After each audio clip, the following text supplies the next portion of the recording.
Welcome back to The Watch, and we just watched Wakanda Forever. And it went on forever. Yeah, it went on forever. It's a good name for once. I actually picked a good name for it. Really? I was thinking Wakanda Forever, more like Wakanda for never.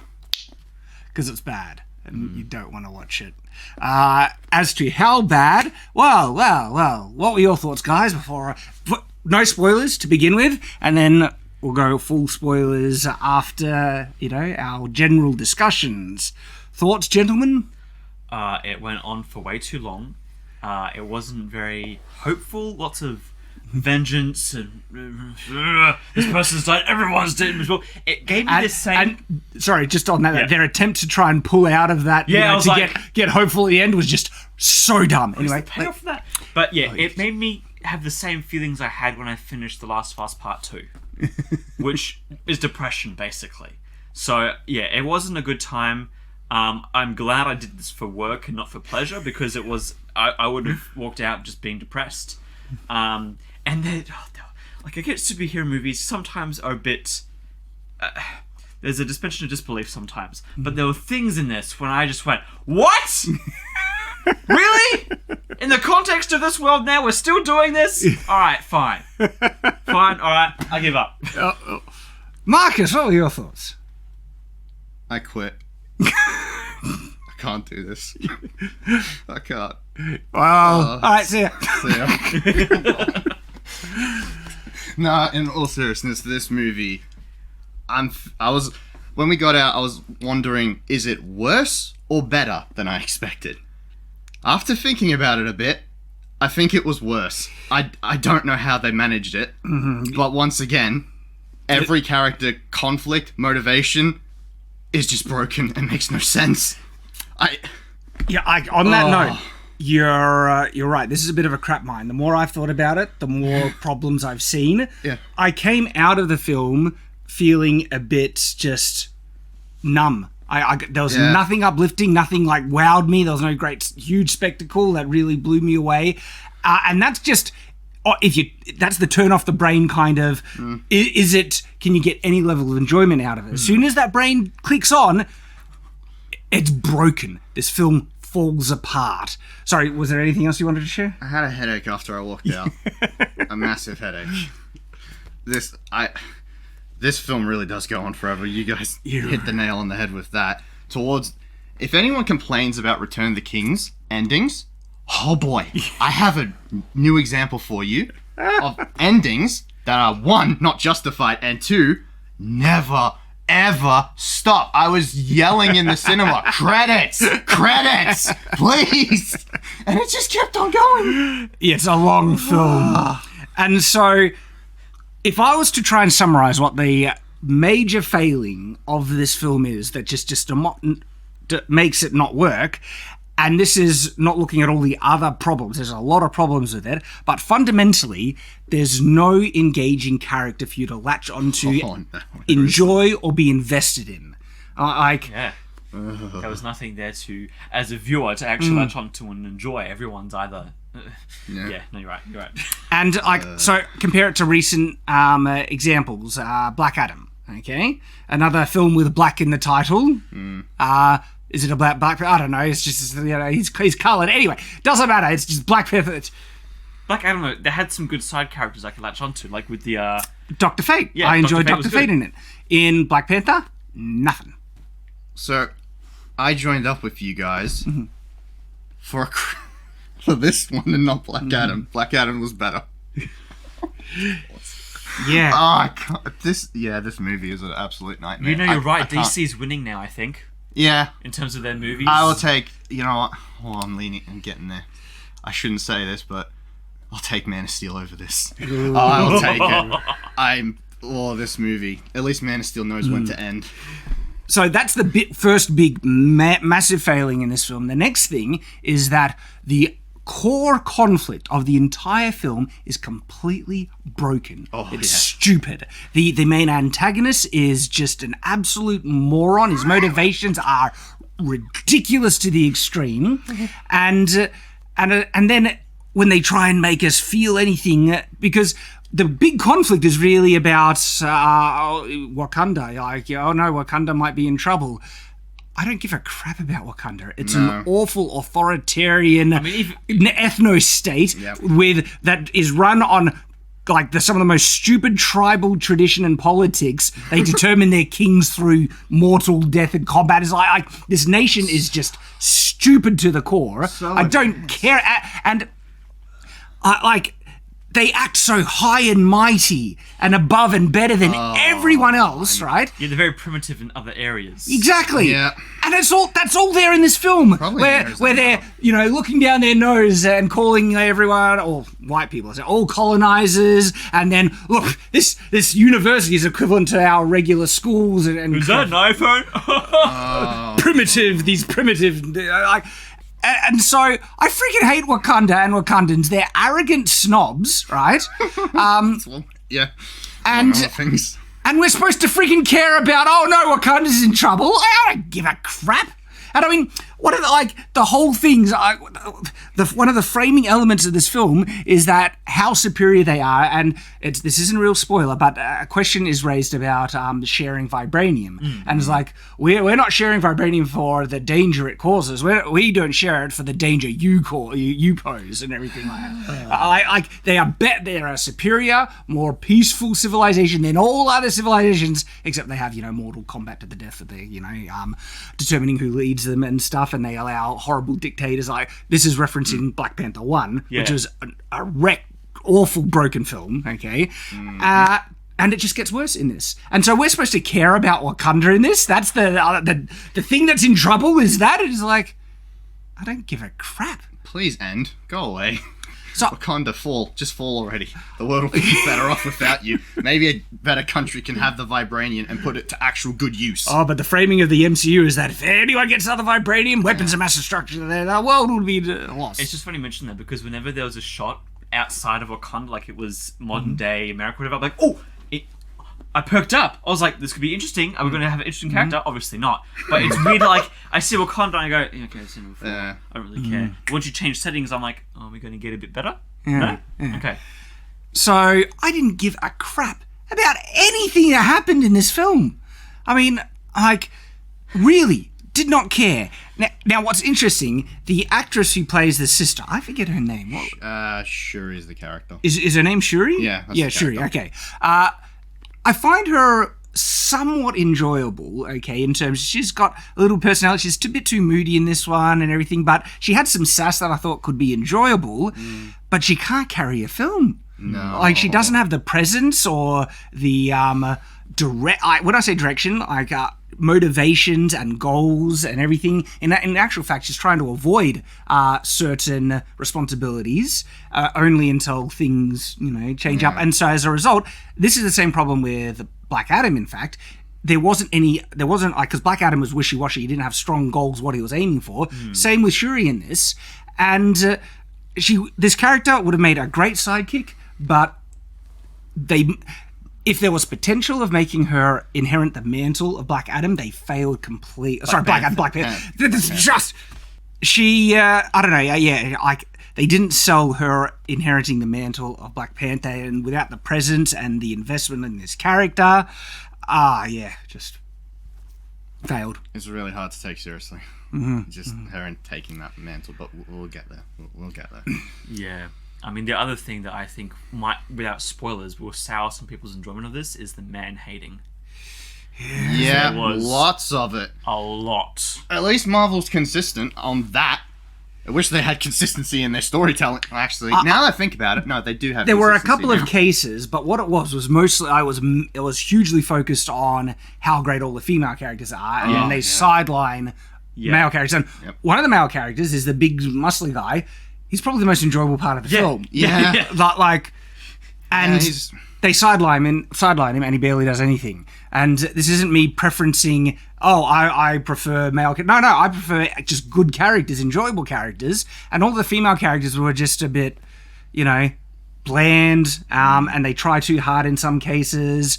Because, by the trailers and stuff, Ironheart is in this. There was no real journey that she goes on. She's just there. and the suit looks so bad. Yeah. Like, you know, I saw images of the suit on Twitter, and I was getting roasted, but I wanted to withhold my criticism until I saw it in action. And it's as bad as the Twitter images. This is something that you would expect to see in Power Rangers. I thought the exact same thing. I saw it. I was like, Coco Power Rangers. Like, it was compared to Iron Man's like badass suit in the first one. Don't. Obviously, it's Disney trying to sell toys because it looks like one. Oh, it was really bad. There are some other like outfit special suits which look cringe. You're referencing. They're awful. Who did the designs in this movie? It's just so sometimes you can latch onto like even the smallest thing. Hey, a cool mecha suit. No. Or even just a cool suit. Though I will give credit, I think the Black Panther suit in this, that looked alright. That's some gold. They added gold. To it. Yeah, Cool. it was, but the same, you know. Yeah. Nothing that blew me away. Also, I can tell some shots of this were definitely rushed for VFX. There Oh, were some yeah. very bad green screen elements, and it's even just simple people standing, talking to each other, and you're like, that's not real. Yeah. And so, Riri achieves nothing in this film apart from being there and being something to drive the plot forward that then they had no idea what to do with at the end. They really didn't. No. She basically achieves nothing. And so they forced her into the film kind of to drive plot at the beginning, but not really. But what it was is just they want to introduce the next Iron Man. Yeah. And this film really wants you to buy that she's the next Iron Man. They have her try and act like him. They have the same, repulsor sounds. Well. Yeah, they're both child prodigies. No. Baby prodigies, according to her. Anyway, that's true. We'll get into that in the spoiler territory, but there's just... So they wanted to force that. They misfired and didn't go anywhere with Riri. And then once again, all the other characters, Namor is in there. Right? And it's Cuckoo. I'm sticking with Cuckoo. Yeah, Cuckoo-kun. We call him Cuckoo. He is one of the worst parts of the film, I actually think. Because he's the driving conflict for the entire film, and it's broken. It is so dumb, all right? And as a result, he really drags it down. He doesn't look cool, and they are like, hey, dad bod represent, but I tend to prefer my superheroes to put in a bit more effort. There's one visual I kind of like, but I don't know if it's because I like how he looks in general, or just because I like Mayan aesthetics. That's where he's wearing the headdress. That's the only thing I like. Yep. And that's not anything to do with the film. And so there are all those problems that we mentioned. Nothing really makes you... nothing impressed me at all. No. And there were probably 2 moments where I actually got an emotional, like, that's, there, you're not bad. 2 out of an entire film, and they're brief and short. Entire 3-hour film. 3-hour film, right? And then take that on just as the main thing, but then you have these really significant plot holes and problems and how the conflict is broken. The film then starts to fall apart drastically. So I am sitting on a 3 out of 10 for me for this film. Yeah, I'm basically the same. There was no... I realise now, the heroes aren't very heroic and the villains aren't very evil. In one perspective, on the other perspective, they're insanely evil that the movie tries to gloss over and get forget. They do. What I'm just trying to say is that, like in traditional superheroes, you have Superman who is really good, heroic. What's the word that they used for? I don't know. Basically, they said that you shouldn't be. What do they call the old Black Panther? They said that he was noble. Noble, yeah. He was too noble. You shouldn't be as noble as your brother because that was a bad thing to have. And then, that's just the issue. Don't I found go with into all that. these heroes. I want to go. I want to go hard on that one. It's just all. I like to be grey. Everything's grey. Yeah, but they tried to make Namor sympathetic, and they gave a lot of attention and everything. And so you're right. The film is weird, where they're actively trying to portray him as not so bad, and you can get that impression. But on the other side of the coin, he is a genocidal psychopath of insane levels. Yeah. Which is you can't come back from that. Yeah. For what he was trying to do, and it's insane. I agree his actions were like that. I feel like the movie that was presenting him Yeah. as this, like, Yes, the film wants sympathize you. with him. He's done terrible things, but, like, They for the did greater it again! good. They did it with Killmonger in the first one. These writers do not understand what makes a villain. He's so villainous, it's actually ridiculous. It is really bad. He's worse than Killmonger. But they tried to portray it like he had justified reasons for thinking about that. But you're right, there is a shocking similarity between his view on what causes him to do what he does and Killmonger. Yeah. Like, wow. Yeah. Except he's takes it to the next level. Yes. At least Killmonger, I'll say this. Oh, maybe I should save spoilers, actually. Yeah. I'll save it there. But We'll what come would back. you give it out of 10, Marcus? I kind of want to go with 2. 2? This movie's not good. I think with all It's the not- burning it's you not did in the one. cinema, I think it makes sense. It's not 1 out of 10 territory. I reserve that for something like Multiverse of Madness and Rings of Loki or Rings of Power. But this film, This is film. It's bad. It's actually very bad. I'm impressed because it didn't even mess with time or the multiverse or anything like that, and it still managed to be that terrible. It's wow. Alrighty, so that's our general overview for the film. Now we're going to get into spoilers. Okay. Oh boy. Oh, the notebook's open. I took this into the cinema and wrote notes, and it's really hard to write notes when it's dark. It really is. It is. That's why I didn't bother. Well, we did, and I'll try. So where should we start? The beginning?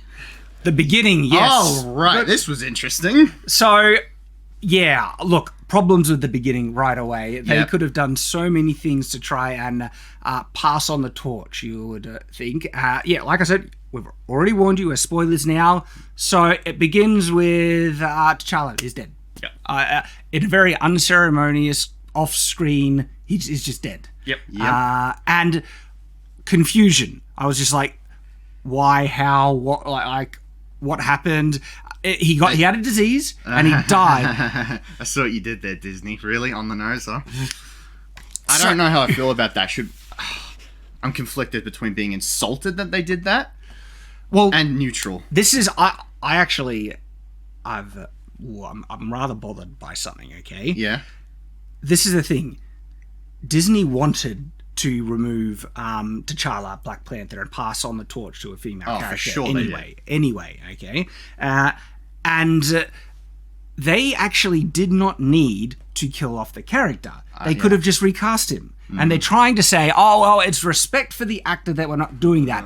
That's utter, complete bullcrap. Because if they didn't feel incentivized or if there was a woke crowd that they would be able to appease or anything like that, Disney wouldn't give two craps about. They would say, but for the franchise to continue, they would recast them. How many times has like an actor that was the embodiment of a certain role passed away, okay, and they recast straight away? I mean, they have. actor who played Dumbledore died, they didn't.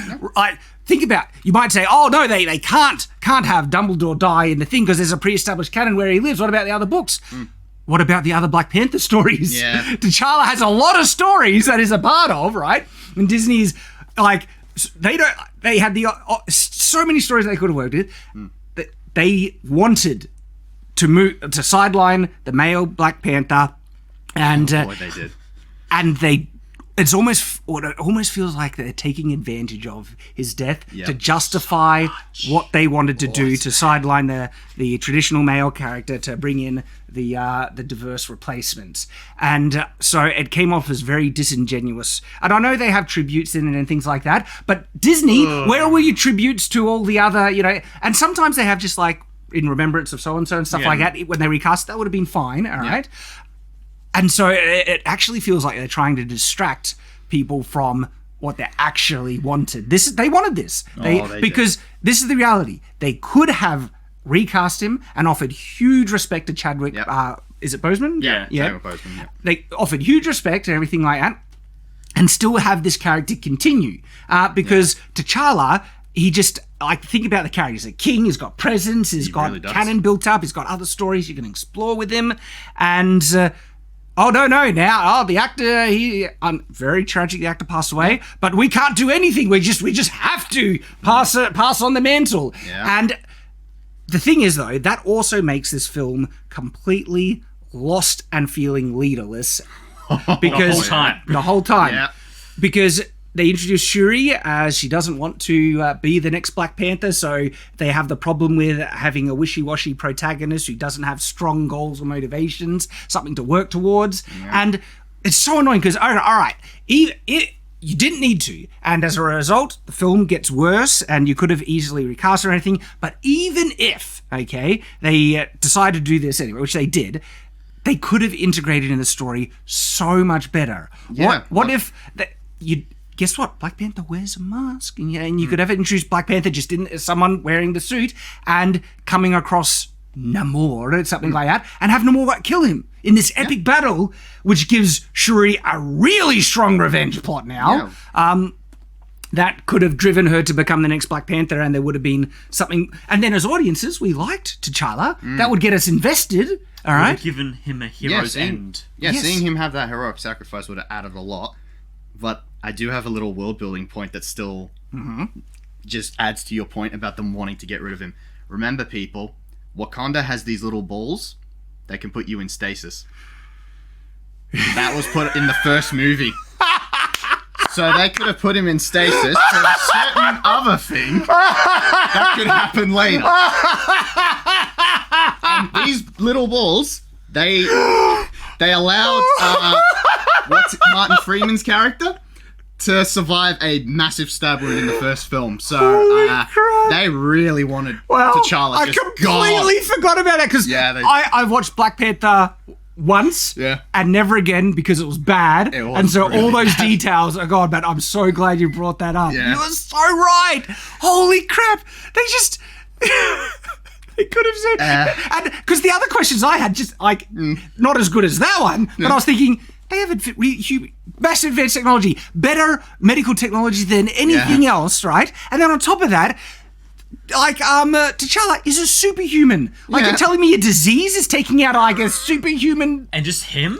And there's and also there's that plant. You know, that plant that adds to healing everything. They seem to have been tying it to the plant. She was like trying to make the plant to save him at the beginning, but they don't explain anything. And what's bizarre about this, okay? It is not said in the film at all that it's the plant that causes this sickness and death, because she's perfectly fine to drink the plant and become... And so it's not that. They don't say it's the plant, but they seem to be tying to it, and there's no explanation. And that plot hole hanging in the air that he's a superhuman and should be able to resist disease far better is fully in force, okay? They don't explain anything. They're just like, he's dead. He's, off screen. Yeah, disease. Illness, like the actor. Yeah.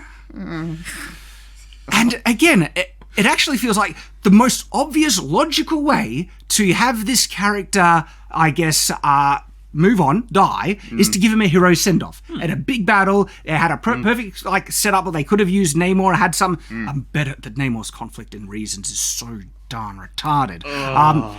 But if they gave something logical to initiate the conflict, and then they could set up Namor as really powerful and it's like they had to go out of their way to avoid something like that because that's giving too much attention to, a character that they don't want attention on in this film for reasons. But they also bring it up so many times throughout the movie as well.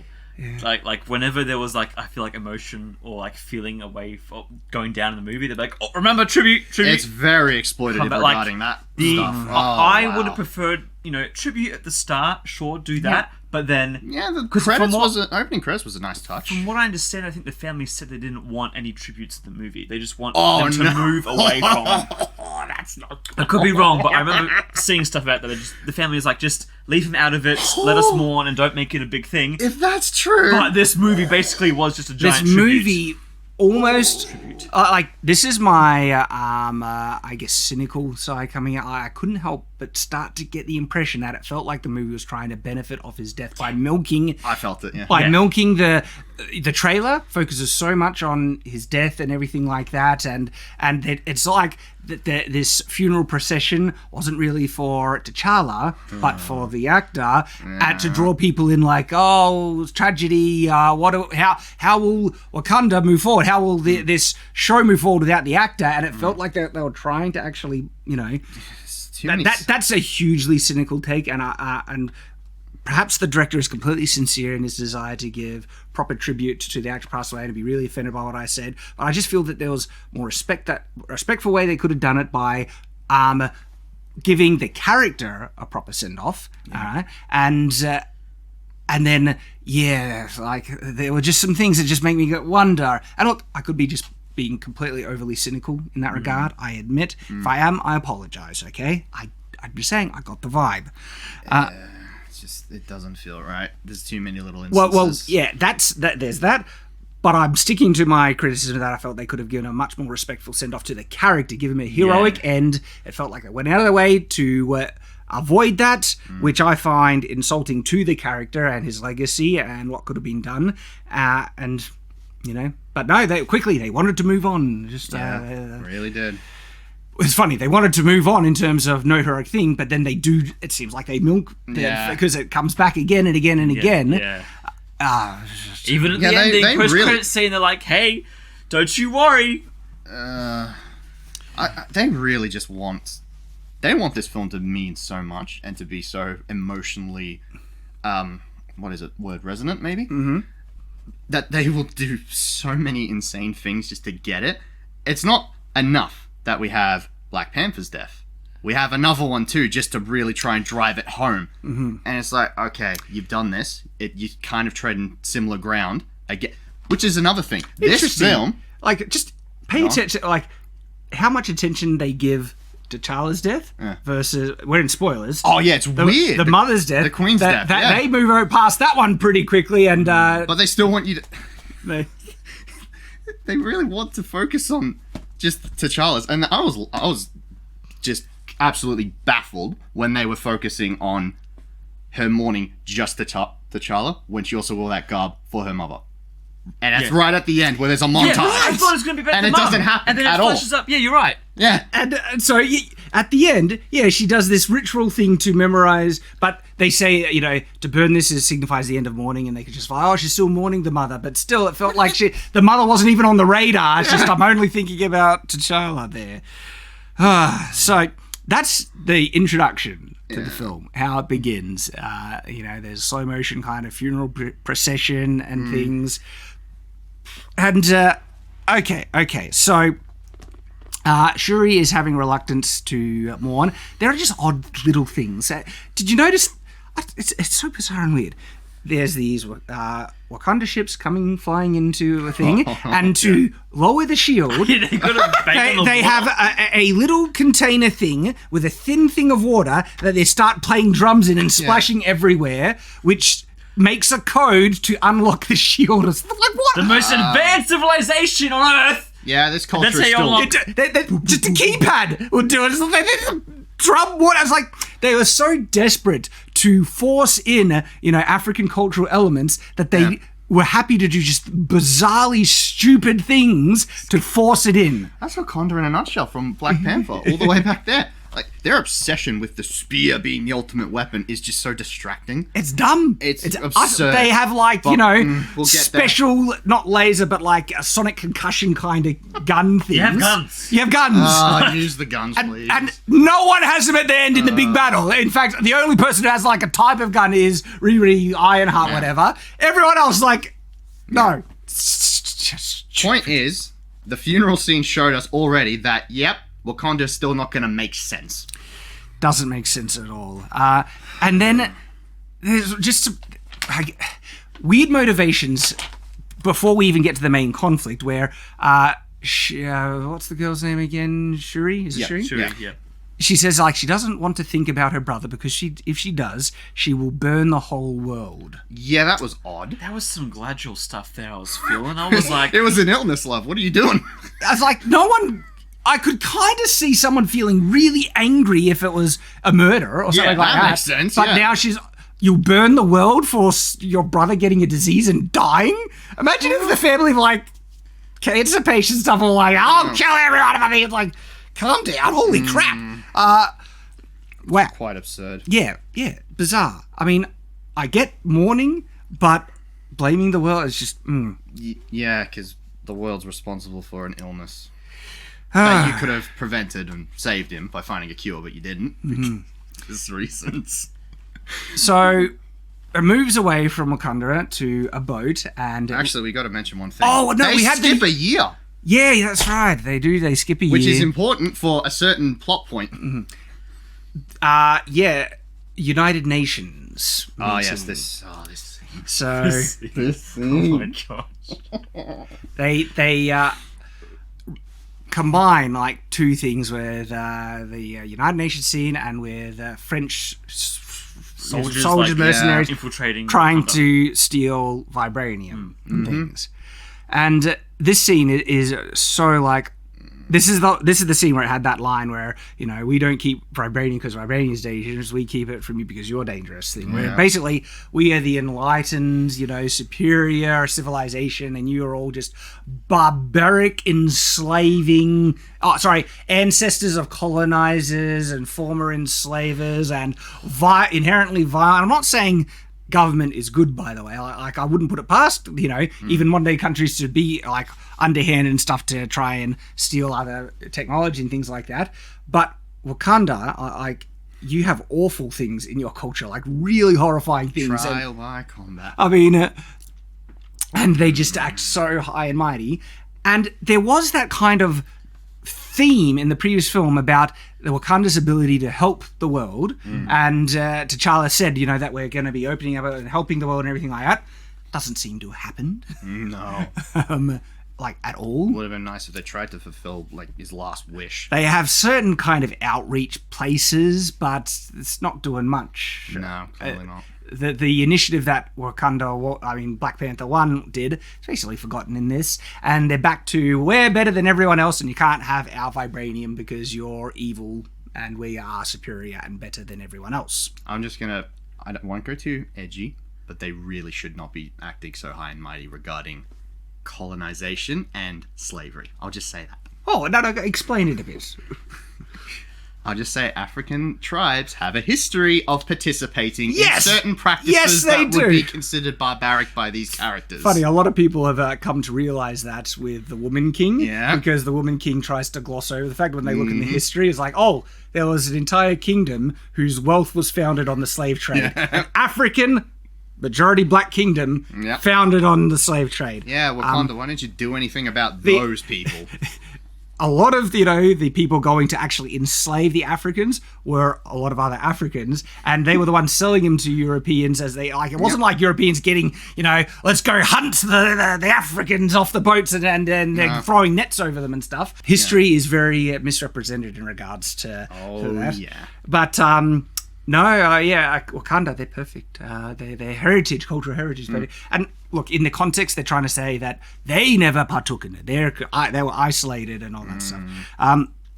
But there's that scene, okay, where it's in the United Nations, and then you see people trying to steal vibranium, and it's like, haha, you can't get it. And we captured the soldiers, and we're returning them to you, and something along the lines of like, don't mess with us, essentially.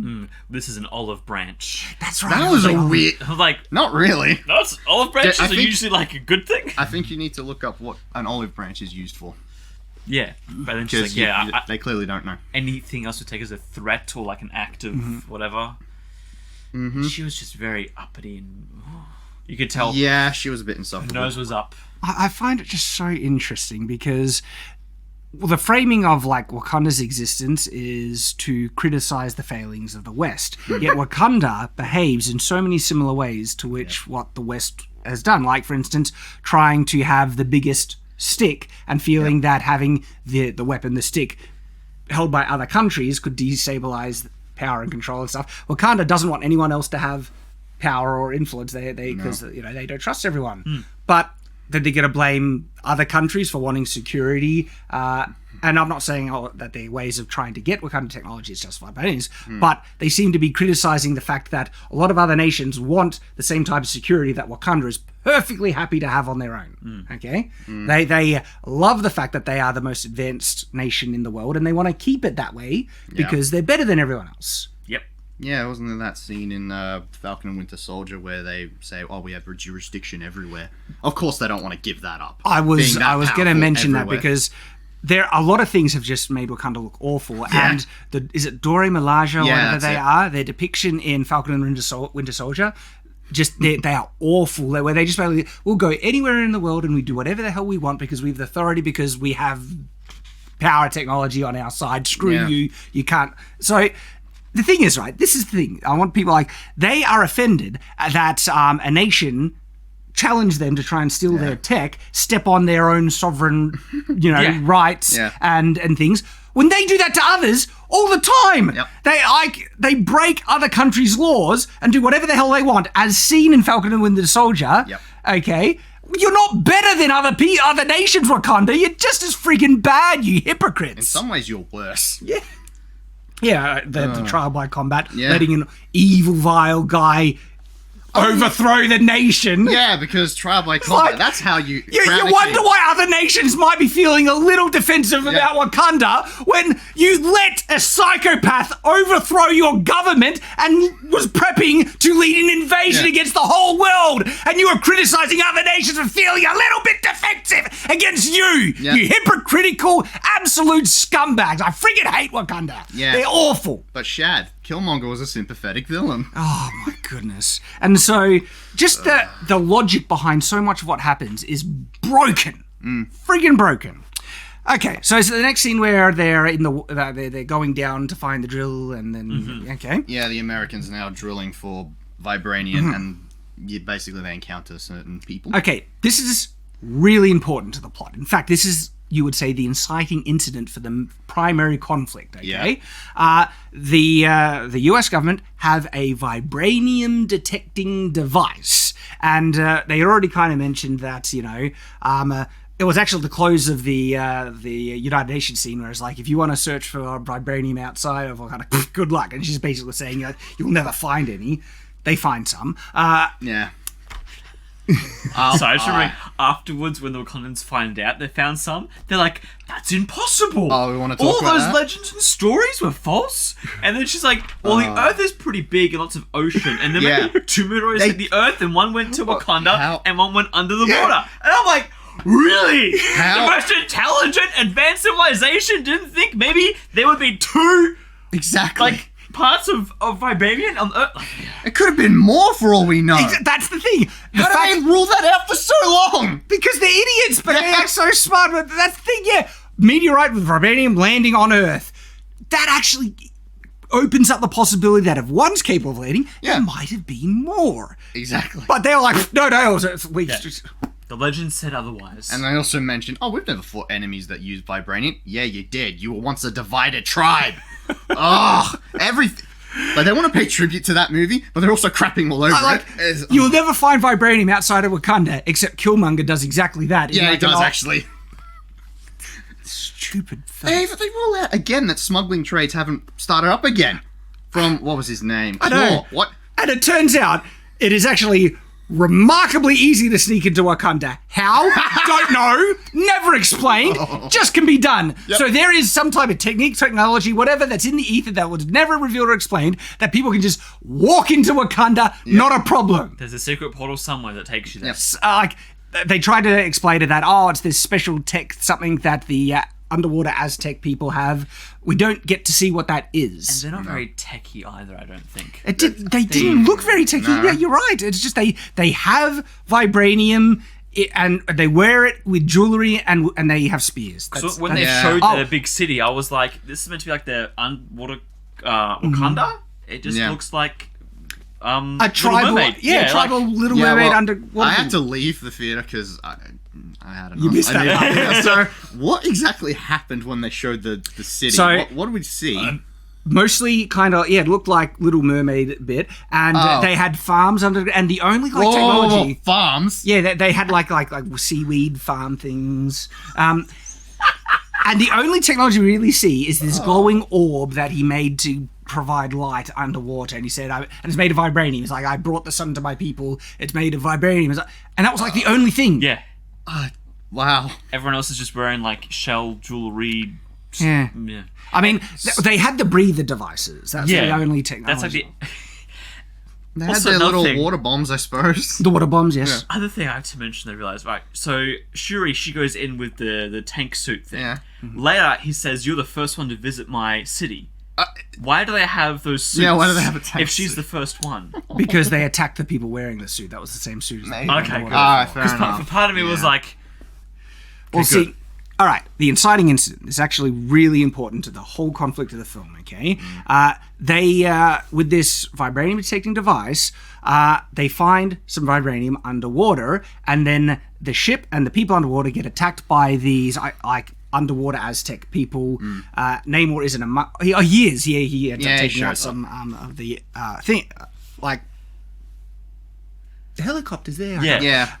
Okay, so this sets off the whole plot where the underwater Aztec people now are really afraid that their civilization is going to be discovered, and they're of the same mentality, but worse to an extreme than Wakanda, that they feel everyone on the surface is vile, evil, enslaving, barbaric, warmongers.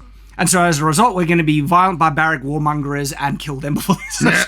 So the standards in which they're judging everyone else by, that makes everyone horrible, makes them horrible to the extreme. And they will actually want to launch a preemptive attack to wipe out the entire surface world. Yeah. It's insane. And they want Wakanda's help, which they don't need Wakanda's help, but the arbitrary reason that, you will join us, I'll get there. That breaks the film, but I'm gonna reel it back a bit to they don't like that they found vibranium because it would lead people to their civilization. But here's the thing: the vibranium that they found wasn't anywhere near their civilization. Yep. Their civilization is like underground. You have to go through a tunnel, everything like that. The actual vibranium the US finds is just underwater. Yep. There's no indication it's actually going to reveal the location of this Aztec thing. So the very reason of them being so cagey is friggin' bullcrap. No, they will detect the vibranium in the cities, but if they're detecting enough on the surface, it's like It'll be fine. Yeah. And even if they did detect it in your city, it's really further underground. Maybe it's like, that'll be a bit hard to get to. Let's get the other, vibranium. They found some basically on the seabed thing, not that far. It just removed some dust and they found vibranium, right? Like they didn't have to drill too far. And so the logic of this, because the Aztecs are so worried about this, they are so concerned about people finding vibranium on the seafloor, that they are willing to launch a genocide against everyone and declare war against Wakanda for not joining them in this genocidal, endeavor. They do this. They legitimately. This is insane. This is beyond stupid. This is like what? And the whole film rests on this logic, an inciting incident. It is retarded. Yeah, So it really dumb. is. I'm just also wondering why is it only now? Also, the UN, Americans, and all that have technology to find vibranium. Why is it only now? Because Riri built it. She's the prodigy. Of course it is. Yeah, that's the next. That's another. That's the next inciting thing that launches. Like, what I just explained was really stupid, right? What I'm about to explain is like that, double that. Okay. Buckle up. It's so dumb. So Namor, right? He is so threatened by this that he needs to find the scientist that made the vibranium taking device and kill them. But he is so afraid of anyone on the surface finding out about him and his people that he can't do it. He cannot send his own people onto the surface for risk of being seen. So much to the point that he will appear in Wakanda, just is there, threaten them with invasion unless they find the scientist for him. Okay?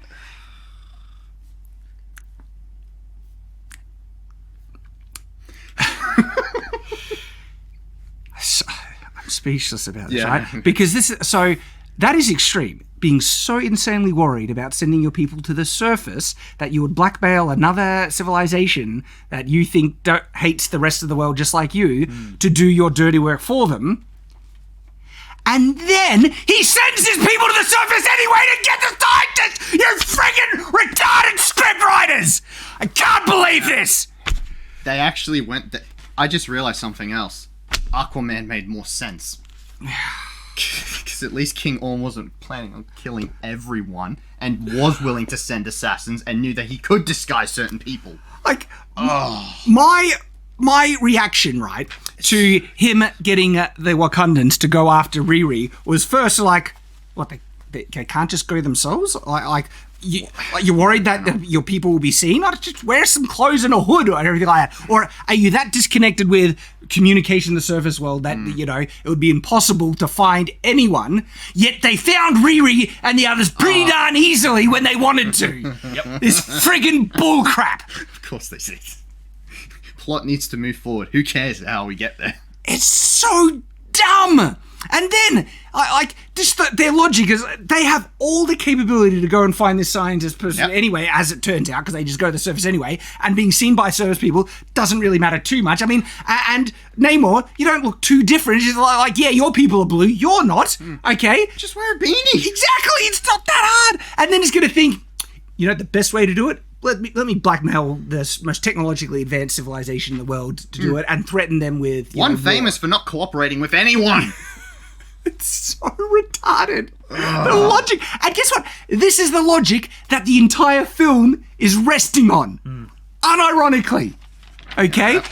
It's because shock horror, right? They don't want to kill an innocent girl, so they try and rescue her. That makes them a bit angry, and so then they decide they want to kill her, but then they don't kill her, and they have every chance to kill her, and they're saying, we need to kill her, but we're not going to kill her, and we're going to wait around and not do the thing that we need to do the whole time. And I get not killing Shuri because she's the princess, and he wants to ally with his people, and his version of diplomacy is threatening them with invasion unless you do what I say. You astronomical retard, Namor. You absolute brain-dead numbskull.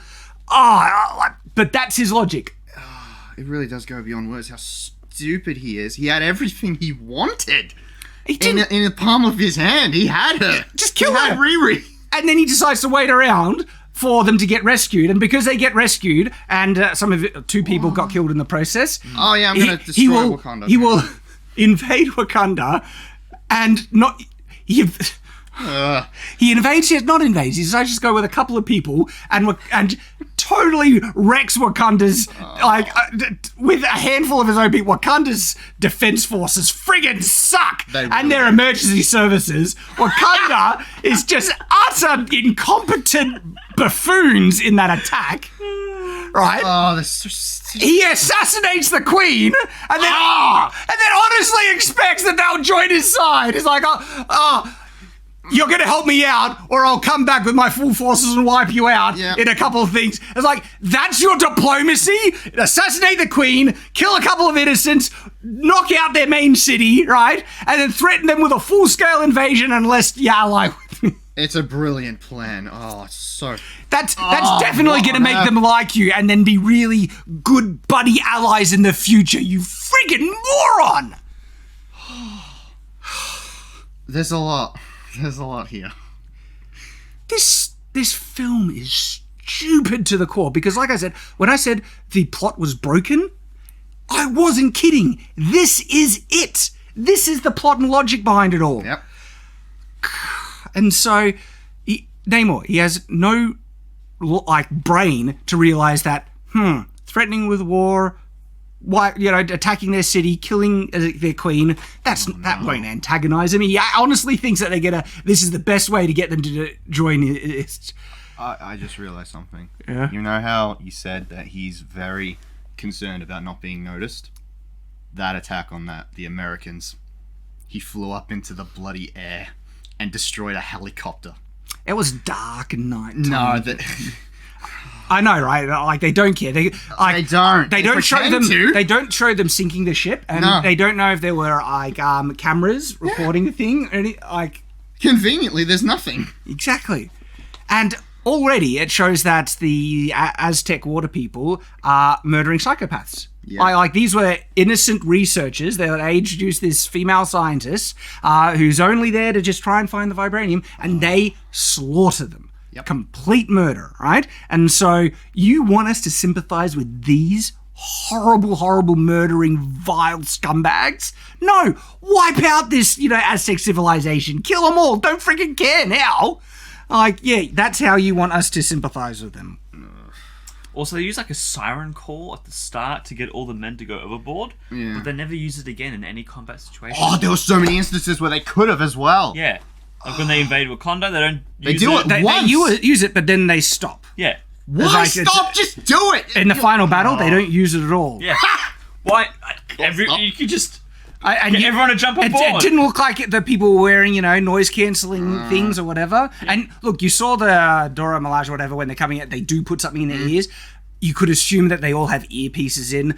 The film doesn't contextualize that. No. And it would have been really cool just to see at least the Aztec people try and realize, they've done something to counter it. Stronger than us. Whoa. But because how did the Aztec, water people know that they won't resist? That's their biggest weapon. Just hypnotizing people to commit suicide. That's crazy nuts. You could conquer a nation in an hour. And they don't know that the Wakandans have prevented that, but they don't even try it once in the final battle. Yeah. So they forget about the powers that they introduced as par for the course for Marvel. He mentions like he has thousands of soldiers, right? Why didn't you bring him in the first place? But he only attacks with a couple of men. I guess he didn't need him because Wakanda was so pathetic in their defense that, but they're just like, I'll come back with my thousands. And then we kind of see the supposed thousands in the last battle. Maybe a couple of hundred. Well, not thousands. Not that many. No. I was actually really confused also about, just an aside. Can these fish people be killed by guns and weapons? Because there was that moment in the beginning on like the bridge battle where one of them got cut and it didn't hurt, and one of them got shot and it didn't hurt, but then we start seeing them get stabbed and suddenly it hurts. What was going on? Not only that, at the attack of the boat, right? Yeah. She tries to shoot one of the guys first, does nothing. Yeah. But then when she tries a couple more shots, it does. She kills some guys. She needs to shoot several times, and there's this weird sound effect, like they had some type of energy shielding that it was breaking through. But guns did end up working because didn't come across at all. I know, but it was there. So guns would have been really useful against these people, but they. But no, it's just we're stuck with spear. Yeah, spears. Which, by the way, are we going to go into the bridge fight? Because I have so much to say about that spear combat. We'll get there. So another nitpick I had though was, she unloaded the magazine of that gun way faster and then kept shooting. I was counting the bullets. Oh really? And then she just kept going. I'm like, she's out of ammo, but she's still shooting. Oh really? Another thing where just details. Of course. I don't care. Yeah, they don't. And so anyway, they think that this attack might be they think the Wakandans did it. Yep. So they want to find out, the vibranium detecting device, no one has that technology. That was someone who discovered it. They get their hands, that's right, because Namor, he drops the actual device magically there, it appears there, right?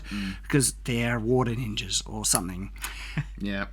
Shuri is like, whoever built it is a genius, they're very, very smart, we need to find the scientists, and they contact the FBI guy, Martin Freeman, from the previous film to find out where the girl is. He lets them know, and he achieves very little in the film, but I get as the person to just direct them where they need to go. He just killed Colonizer a lot, and then I get to call my favorite Colonizer. I'm like, waste of a good actor, of course. So they get to the university and they're desperate to inject humor in this film. There was one type of humor that I didn't hate, and it's the big guy when he comes on and is eating the carrot thing, and he calls you're a bold devil lady, demon lady, or something like that. That was funny. He just has presence and confidence and is a likable character, but they underutilize him and then brush him off to the side.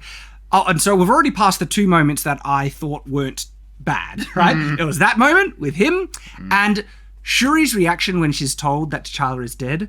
I actually felt the emotion in that. Her response, the acting was actually well done in that moment. There's a couple instances in this film where the actors actually shine despite everything.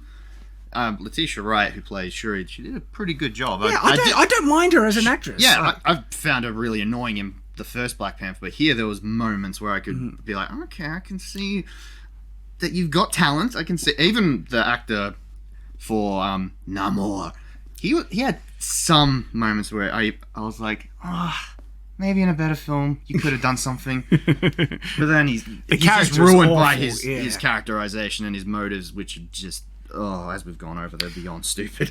Like he's supposed to be a superhero, superhuman, and like, hey, dad bod represent, but still, I prefer the heroic ideal, and just felt a bit. They go out of their way to, like, even if they have an actor, but when I say the actress, they haven't bulked up. Yeah. They go out of their way to CG effect it. Look at Thor lady, right? Well, they gave her fake arms and everything. They didn't do it for him. I was like, I'm sure it was a twig in this movie. She looked. It looked a bit. But that's actually much. She is shockingly thin. It just felt weird. That also does that affect her? Namor. Yeah. Does that affect her ability to look intimidating, imposing, and carry? I found it. Yeah, I couldn't buy it when she was punching on with good old Namor. Or Cuckoo. They didn't display her power even with the superpowers. They only have like a small little punch thing, and they go. It didn't look like she conveyed the power, and it looked a bit fake. I do think you can sell even a skinny person with superhuman strength. Buffy's a good example. Yeah. That actually does work at times. They didn't sell it. I mean, because Gal Gadot, she's a rake as well, but I think they sold her power, and she was able to carry the film. It might be the direction. That's how they did it. And well, Ryan Coogler's not that great of a director. From what I can tell. Look, they didn't sell it, and she didn't have the, I guess, imposing presence that you need the primary hero to have. And that's me saying it, even though I like the actress. I think she did a fine job. Okay, so they get to the university, and this is one of the moments where they don't land the humor, where they're like, "Oh, you look great," or something like that. I need to go, and it's just fluffy dialogue. They get there, and we saw this in one of the clips where they're trying to convince her that she needs to come, and then the lady walks out and freaks her out, and she tries to throw it, and we've already criticised this scene, but it was even worse in the context of the film, where nothing that Riri does would make you think, oh, she's smart or clever or fun or anything like that. She just freaks out, throws crap at her, and then the whole, I like this one. It's like, no, it was so forced to try and make the audience like Riri. It's just...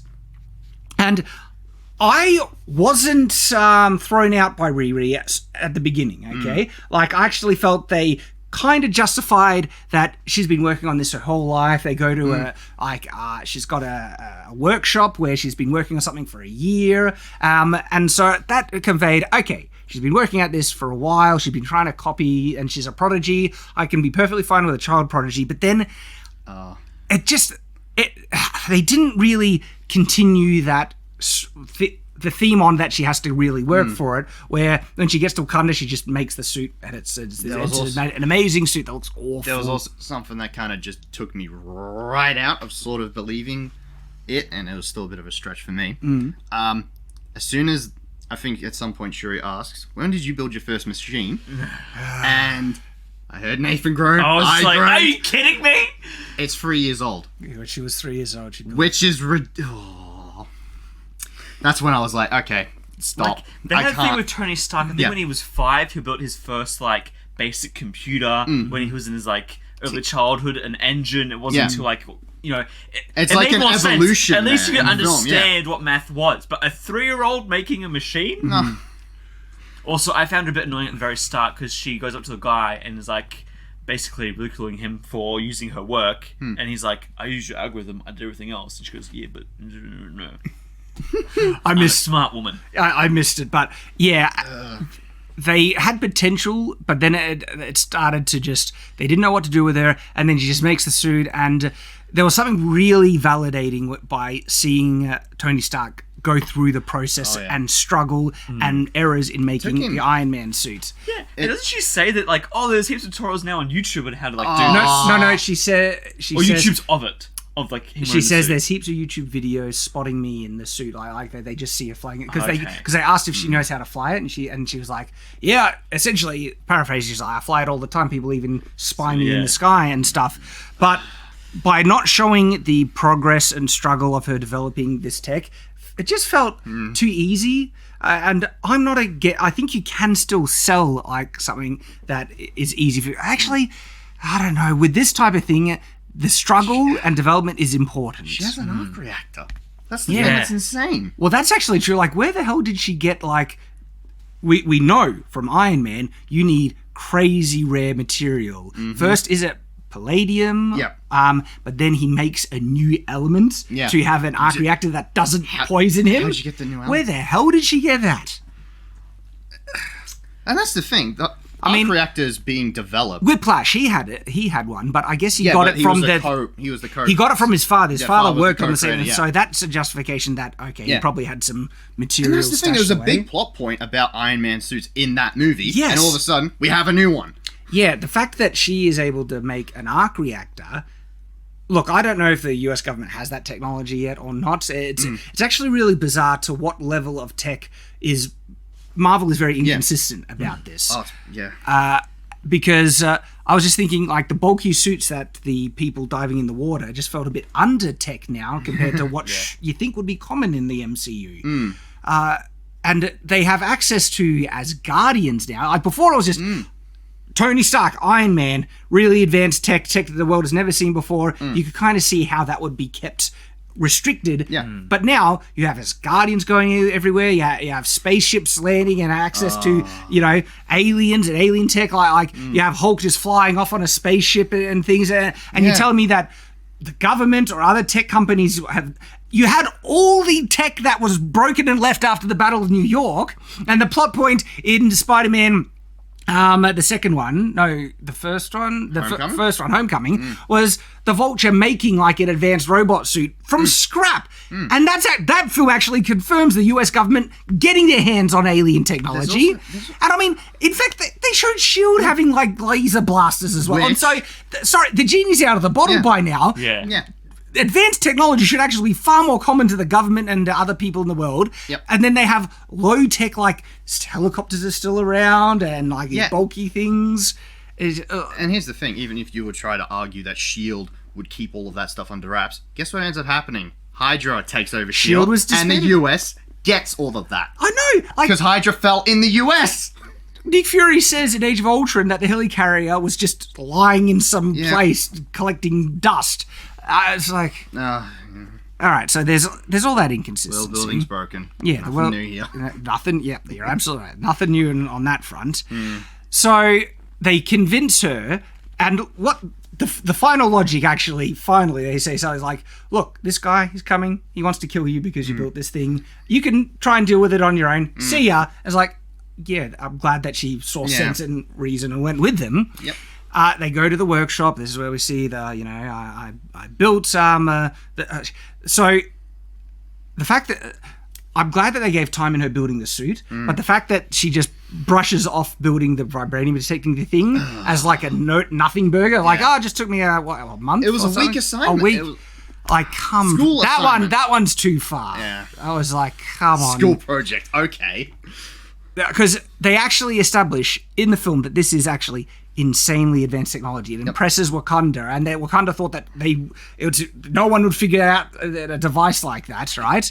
And then she just makes it as a school assignment. Why even make it as a school assignment? She wanted to prove her teacher wrong.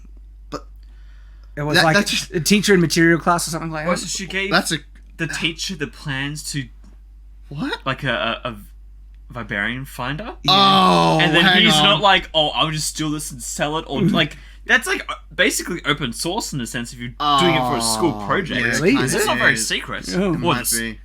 Either way, if you patented that, you would make so much insane money selling it to the government. But then the government got their hands on it through the school without her even knowing. Riri didn't even. Is it Riri? Yeah, Riri Williams didn't even know. It's not a complete dumpster fire with Riri, because I actually feel like you can make prodigy characters that are insanely smart. Like, fun one, it's an anime called Dr. Stone, okay? And there's like just an insanely intelligent character who just knows everything, basically. And you can make them interesting. But Riri's not that interesting. There's no real unique quirks about her. She's just really smart and can do stuff easier than other people, easier than Tony Stark, because she's smarter than Tony Stark. Yeah. And we don't see the struggle of her building the stuff that we saw Tony with that got us invested and then we don't know where she's getting materials to make freaking arc reactors. And so there's a lot of questions that are just like, It's just overlooked. yeah, it's just not working there. Then the FBI go to arrest them. Because I don't really know the reasoning at all. I was lost here. I was like, okay, so I thought this was all kept under wraps. Something to do with Wakanda, like vibranium stuff. they're accusing Wakanda of being the ones that attacked the boat, and so Yeah. when they hear that the princess and there's a Dora Milaje, all right, I get that. And the Dora Milaje being astronomical a-holes, not caring about other countries' laws, you probably would have an open arrest warrant for those psychopaths anyway. So okay, I can get that. Yeah. As to how they find them, I don't know. It's like- Okay. Well, I to be mean. fair, they weren't very conspicuous. That's right, and very- Riri recognizes Shuri pretty darn quickly. Yeah. And so other people... Maybe sending your princess was not a great idea after all. Well, the mother was saying, don't do it, it's really bad. Yeah. And she's like, you're going to go anyway. And Oh, we're gonna have to get to that. That's a yeah, weird scene. there's lots to get to. Yeah, we're not even... So anyway, they break free, escape. There's a pretty underwhelming chase scene. And friggin' technology, the inconsistent technology crap. So Riri puts like one of her little ball devices on. This is an old muscle car. It's not like, you know, a self-driving Tesla or something like that. This car does not have the technology to have auto control on it. It's all analog. The only way you can move those wheels is by physically moving them yourself or turning the steering wheel. Yeah. But she puts a magical technology thing that has nanotechs that just form it, and they can control an old school muscle car completely. Yeah. It's like, what? How? How? I don't even understand it. I don't know.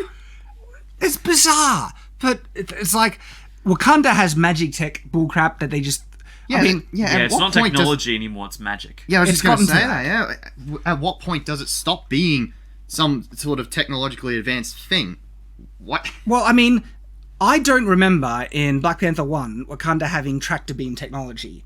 I don't remember that either. That was weird. I was but like, they have hang it on. in this film now. Yeah, when They tractor beam up the sarcophagus and other characters. Yeah, I was like, When is that an alien ship coming Exactly. to take them away?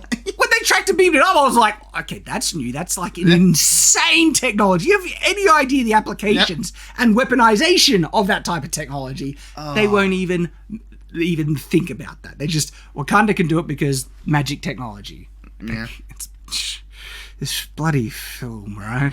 I mean, they get attacked by these, you know, sea creatures and everything like that. What if they had ships? Well, actually, no, they do have ships that can tractor people up. Okay, fly over things, tractor them up, and then stop halfway. Only the, Namor can fly. The other people can't fly. You've put them in a stasis field, essentially, that would incapacitate them completely. So Wakanda does not properly use the technology that they have, and instead their warriors fight with spears and sticks. I hate it. I hate it so much. It's so dumb. Because guns are so primitive, right? Oh. Seeing as we're here, can we talk about that choreography? Because All right, we'll get there. chase scene, and then we get the bridge where the fish people show up. Yeah, and something happens I also want to mention. Oh yeah. Riri does something. Yeah. Because they have the drone flying you're right. through, and then I know you're gonna talk about. it crashes into the police. She murders police officers. She does. Oh, I'm trying to figure out if she did that on purpose, because she does say, You know, 'cause I she's got to make the incoming. calculation or something like that as she's To going get up. at the time, yeah. Because either it is so arbitrarily like brain exploding luck that it hits the police officer, and also bad luck because these are just innocent police officers, you might say, but also it helps them at the right moment for the others to escape, and so it was either unbelievable luck or such bullcrap arbitrary I have brain magic science that I can calculate the trajectory by shooting this thing at the exact right angle to get it to land with pinpoint precision. I think that was it, because when they were stuck, she said to the other two, I've got a gift for you guys coming in, and then it blows crap, up. she does say and that. then they drive through it, which, one, is absurd math, but also, two, she killed police officers. Yeah, she did. And she's meant to be a good guy? No. I'm all the way also back at the fact that okay, she wasn't wearing... It was a big point that she wasn't wearing a mask to avoid the going up in... Because Riri goes up into... really high up. And up there, air tends to get a little, thin. Somehow, she manages to get up there, destroy the drone, which obviously then crashes. And she loses consciousness, but somehow it ends up just working out for her. She regains consciousness. Regains it right at the perfect moment. Last moment. But she still crashes, and that suit was not fully done as well. So I don't know how she's alive. So she survives that, alright? Then she's flying around. They meet up on a bridge. Yep. And then suddenly a grappling hook launches from off screen, hits Riri. She gets pulled, and she eats it. Yeah. Like flying suit, and the suit didn't look like it had a mask or like armor face down protection. too, wasn't it? Yeah. Not a scratch. So she should be dead, fine. But of course, I think she died twice in that whole scene. And the water people send like an exploding water bomb thing, which gets the car to crash. And then there is a fight scene. And you've been itching to comment on the fight scene. For some reason, they both have spears. And they don't use the tip of the spear. They use this part of it. The one without the pointy part. And constantly, they're smacking each other with that part. I think, what's her name? The Dora Milaje Okoye. She's spinning the damn spear around as if that's going to do anything. And she's using it like a bat. It's a spear! You're supposed to... Stabby. Stab. Come on. Yeah. It's infuriating. And the fight did not end. There were so many instances where this one fish person could have killed her, got her to the ground, even stabbed right near her. He disengages, walks back, and then just... gives her the spear after also disarming her. I know. It's ridiculous. It's because honourable fighting warrior. I've already essentially won, but here's your spear back. Let's continue fighting. What's interesting... It just doesn't stop. I wasn't paying too much attention to the choreography, but if I did an autopsy on it, there's probably a lot of issues.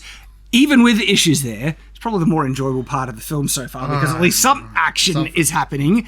And the last thing, there was the last bit of choreography where he clotheslines her. I like that part. That was like, it hit with force. It looked like it hurt. And it was an interesting thing where he puts his spear in the ground and then gets her, he has her spear in front, gets her to run into it, and he braces his spear against the spear in the ground to make a thing and clotheslines her. And it's like, all right, I'll give you that one. That one was pretty cool.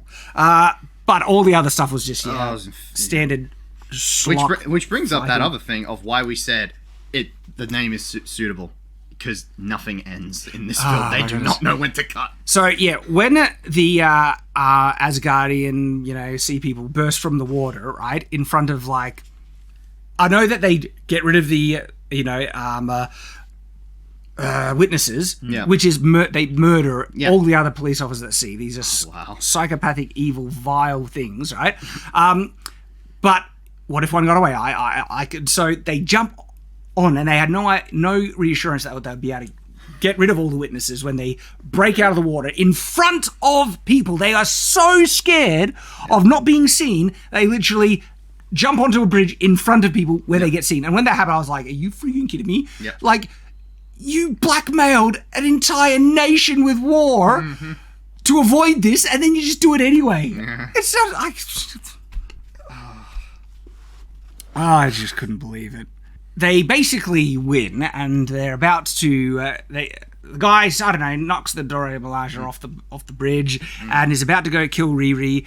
So, and then... I forget... Shuri goes like, oh, no, I am the princess of Wakanda. Take me instead. And I perfectly get that. Oh, really valuable prisoner, leverage, princess. Let's not kill her.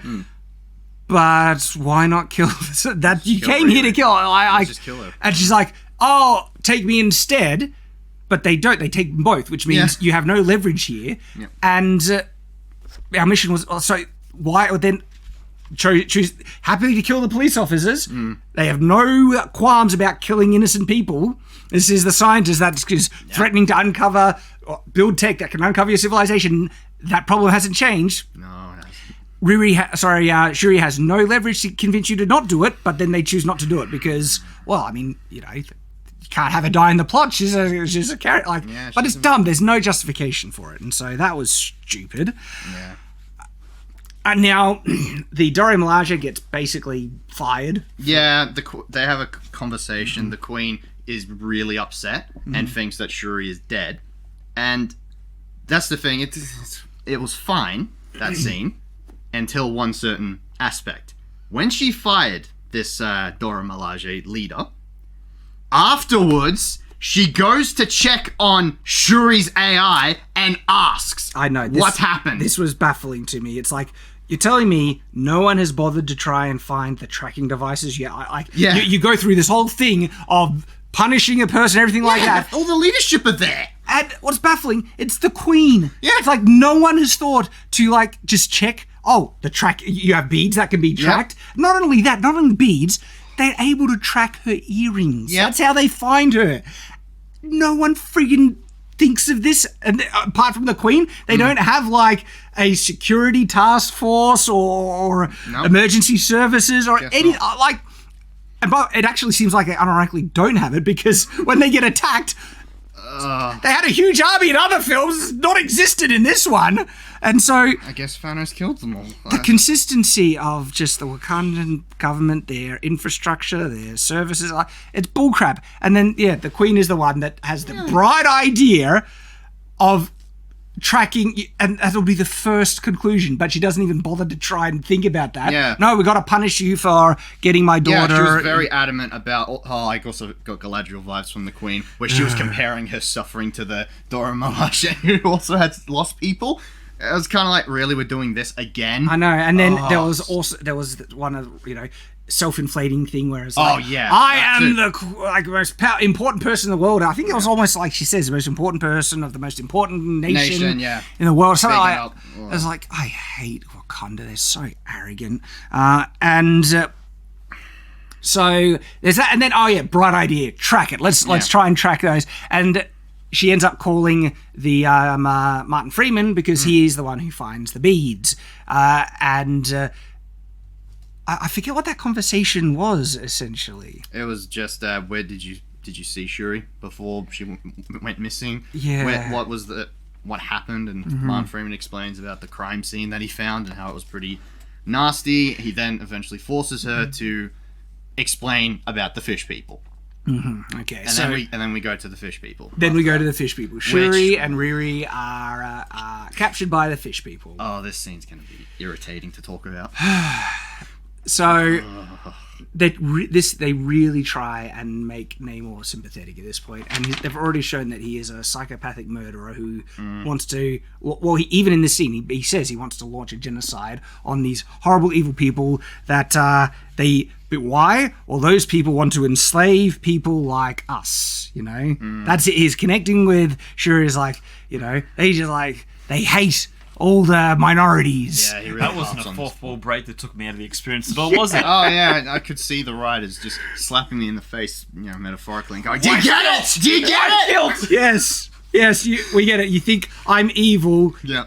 Or I am supposed to treat others differently based on the color of their skin on account of the color of my skin. Yeah. You friggin' racists, okay? Yeah. And so, yes, there is blatant racism in this film, guilting people based on immutable characteristics. And they even give us a forced flashback scene just to try and give this hammer full it home. On, which came out of nowhere. I don't know about you two, but I was like, wait, we're doing this now? What? Yeah, they give a long backstory of Namor describing where he comes from, and you are talking to the princess of the nation you are threatening to go to war with. Yeah. And I'm just going to tell you really important information about how my people was created, where they get their powers, and the most crucial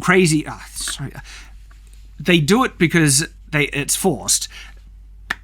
Previous Black Panther film, Killmonger burns all the Black Panther flowers. Yeah, they do. And so you can't make a new Black Panther. That's established.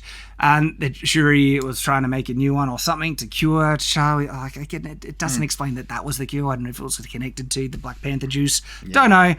They don't explain it. They don't really care. Mm-hmm. But they do establish that you can't make a new Black Panther. Mm-hmm.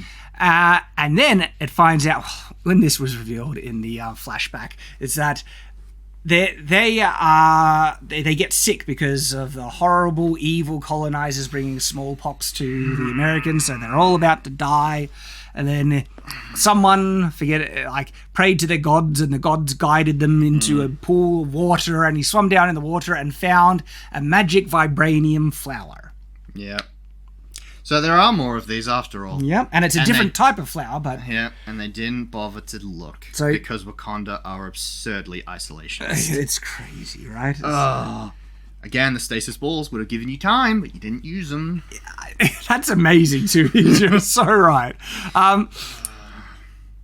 They decide to mush the flower and drink it, and that gives them the underwater powers. But Namor was...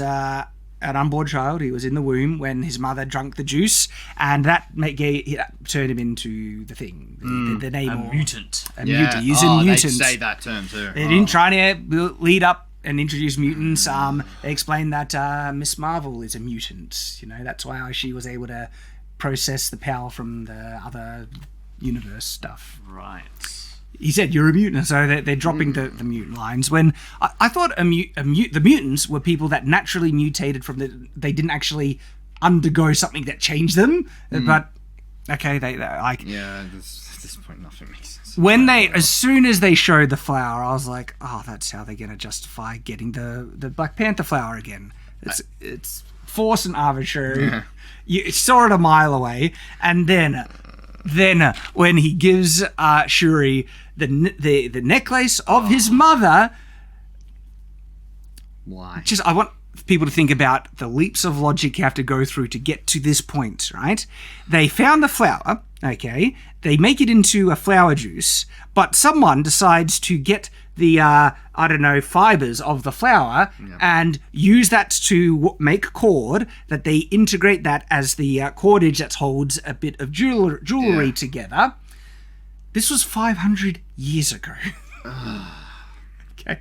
And then Namor has kept this sacred heirloom from his mother for 500 years. And then he decides to give it to Shuri, the person you're blackmailing, threatening to kill, holding prisoner.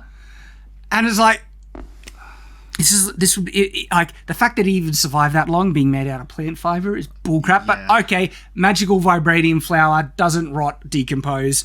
They still have it, right? Then the fact that he's kept that long and he's clearly not too attached to it because he's willing to part with it. So he's never met anyone important, someone he loves, or anything that he might want to have given that to, or anything like that. As he had children, don't know. That's the thing. That was my other question too. You go first, Marcus. I was wondering. Okay, you're giving up this really important item to you. Are you trying to propose? Because that would actually, and then I realized, oh wait, that would have made more sense to actually build an alliance and do it that way. But no, he just gives it up. This really important thing, especially when we establish later on in the flashback that he's very upset about his mother being gone. Right? What were you going to say? My question was that does he have kids yet? He's been alive for like so many years. Oh, that's another thing. And if he had kids, would his kids be able to be above the surface That's and in true. the water? Yeah. Why have all these people stuck in the water? He can probably have kids, and then you can. There's just things where I'm like, slowly, yeah. He's so angry at the surface world because he's clearly an incel. oh, don't get me. He is the child without love, remember? Oh, His that name, was awful. His name literally means the child without love. Yeah, so for context, a priest, he sacks a Spanish conquistador village, I think. We'll pin that. We'll come back to it. We'll We're leading up to it. We're leading up to it because we got to finish. There's a lot to talk about there. We got to finish. But so, basically, this was the film saying, here, Shuri, here is useful plot device so we can justify you remaking the flower later because we are creatively bankrupt and too incompetent to figure out anything logical to justify you being able to do it in the future. And so they will make the most bullcrap, arbitrary, stupid thing of Namor giving this heirloom that should be really important to her because reasons. Yep. And it's like, come off it. But in part of the flashback, there's a flashback of him returning to the surface because his mother died and she wanted to be buried at the same place. And when he gets there, he sees the awful, evil white people, which is the catalyzing thing that decides him to realize that everyone not just the people in this small little kind of community, everyone on the surface are irredeemably evil, vile, colonizing, enslaving scum that deserve to be wiped out. That's what convinces him. Yeah. Now, I know you got some comments about this scene. There's a bunch of different things to really go into. I'm not sure I can even keep track of them all. One thing that I was instantly wondering is, okay, so you kill all these Spanish conquistadors. And there's this one priest that's left alive, and out of all the things this priest decides to call him, he decides, yeah, boy without love makes the most sense. When I saw it there, I don't know if you two saw it, Avenging Son makes more sense to be called, even there. Because he wipes him out, he kills everyone. Oh yeah, that's a boy without and love by the way, there. a kid. Like, I don't know, how old was he? Young. I don't know that. 10? Holy crap, he was a psychopath from right from the get-go. Which is that shot where he like saw it all and then it cuts to just the building burning down? I was like, whoa! That escalated fast! Yeah, and I'm sure that priest didn't do anything. Alright, so there is a little bit of history that I learnt about regarding like the Spanish conquistadors and all that. Turns out some certain Spanish nobles, and including the royalty, were very upset with how the natives were treated. Yeah. So you're just labeling everyone, when even the ones that were there sent out mandates saying, no, enough, treat the natives properly. Oh, it's just so infuriating. Yeah, they want to villainize, when I say history, a certain, the history of a certain demographic they want to villainize massively across the board. And so this film is propaganda for the woke ideology, okay? Where they want to portray the past a very specific way to vilify descendants of the people they're vilifying, all that stuff, to justify all these things. It's awful woke crap, okay? This film, not only is it just written bad, it has horrible, vile, evil agenda and ideology behind it. Again, he's threatening to invade Wakanda. He has the princess. And he decides, yeah, I'll show you our super secret place where we live. Did I mention that Namor is an absolute moron? He is. He like, in the extreme, he is a complete retard, okay? He really is cuckoo. Oh, really cuckoo, man. So the logic he has to, blackmail him to get the thing is just, at least is consistently retarded. It's stupid. It's like, yeah, I'll show you. And the film just wanted to like, oh, look at this pretty underwater world, right? Yeah. But no, he wouldn't do that. And it wasn't to enslave her there or whatever. It was just to show it. Because then he takes her right back to the cavern that she was in. Yep. Where she gets rescued. Obviously she will. Oh yeah, and that's the thing that actually convinces him to actually go all out on Wakanda as well. Just 2 people dying. I mean, you've killed so many people already. And you've captured 2 people. And they're being liberated. Yeah. You're mad that they came and got liberated? Yeah, and he gathers all these people in there and just gives this big speech about just rise up and... It's funny how they wanted to separate themselves from Aquaman and they borrowed direct scenes from Aquaman. Oh, I just couldn't believe it. And what I couldn't believe, right? Like Namor threatened them with war. Yeah. They just didn't even, kill Shuri or Riri for him, right? Yeah. And far from not doing what he said, they actively protected her, okay? Killed 2 of his own people and everything like that. And so, all right, you heard what he said he would do if you didn't do what he said. You not only disobeyed that, you went further. You've killed some of his own people and everything like that. So you clearly know he's going to attack. Yeah. Okay, he's going to retaliate. Oh, I know where you're going with this. So why aren't you preparing everything?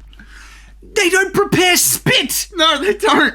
What is going on? Where are your warships on the water? Exactly. You don't have, you army militarized guarding the border. Yeah. You don't have ships, everything. You have everyone just they're living their normal lives. Oh, yeah, everything's fine and dandy. That's You it. freaking morons. And when I'm watching this, like, it's obvious what's going to happen. Yeah. And they even acknowledge they know what's going to happen, where Shuri is like, you better prepare, especially for what might come or something like that. And so they are aware that, okay, the guy might attack, and you do nothing to prepare for it. And beyond that, It's like your infrastructure and emergency service is just non-existent because when you do get attacked, which we friggin' knew was going to happen, you're just caught with your pants down and you're just flailing around like useless idiots, barely able to do anything.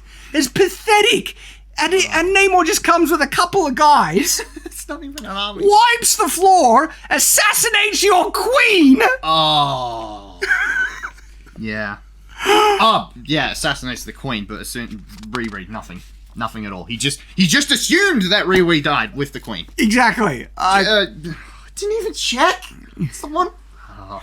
It's so stupid, and so yeah, it attacks, and even if you like, this is why having proper cause and reason that underpins the conflict is important. Because if you're not invested in it, you don't freaking care. I didn't give two spits what was happening in that attack. I hate Wakanda. They're an awful nation, and the people are pretty crappy as well. And then you're so stupid that you don't even prepare for it. Yeah. Get what you freaking deserve at this point. So I'm just like, yeah, whatever. While this attack is going on, I was laughing. I was just checked out. I was just laughing at some of the stupid moments. And then the Queen starts to control some of the an emergency. Like, where's your emergency services when you have entire and also gets Riri to do it with her. Yeah, it's just this foreigner. Okay. You hate foreigners. Why are you letting her do it? Oh, it's because she's black. She's one of them. You know. That was Killmonger's thing. It's like all black people are honorary Wakandans, and we've got to bring them all into Wakanda and to kill all the white people. These people know nothing of African history, do they? Gosh. Yeah. There's a part as well during that scene where there were like a bunch of people in like yellow jumpsuits, and they all got knocked off, and I was so confused what their purpose was. Like, was that the emergency department being like, I have no idea. There's a flood, and then there's just parts where I checked out and was like, I don't understand. And it was a very small group. This is a big city of civilization. Massive city. They all die. Like 5 people running out. That's it. And of course, wouldn't you have, like, when Namor first arrived, wouldn't you be having, like, teams of people trying to figure out how he got past the defenses?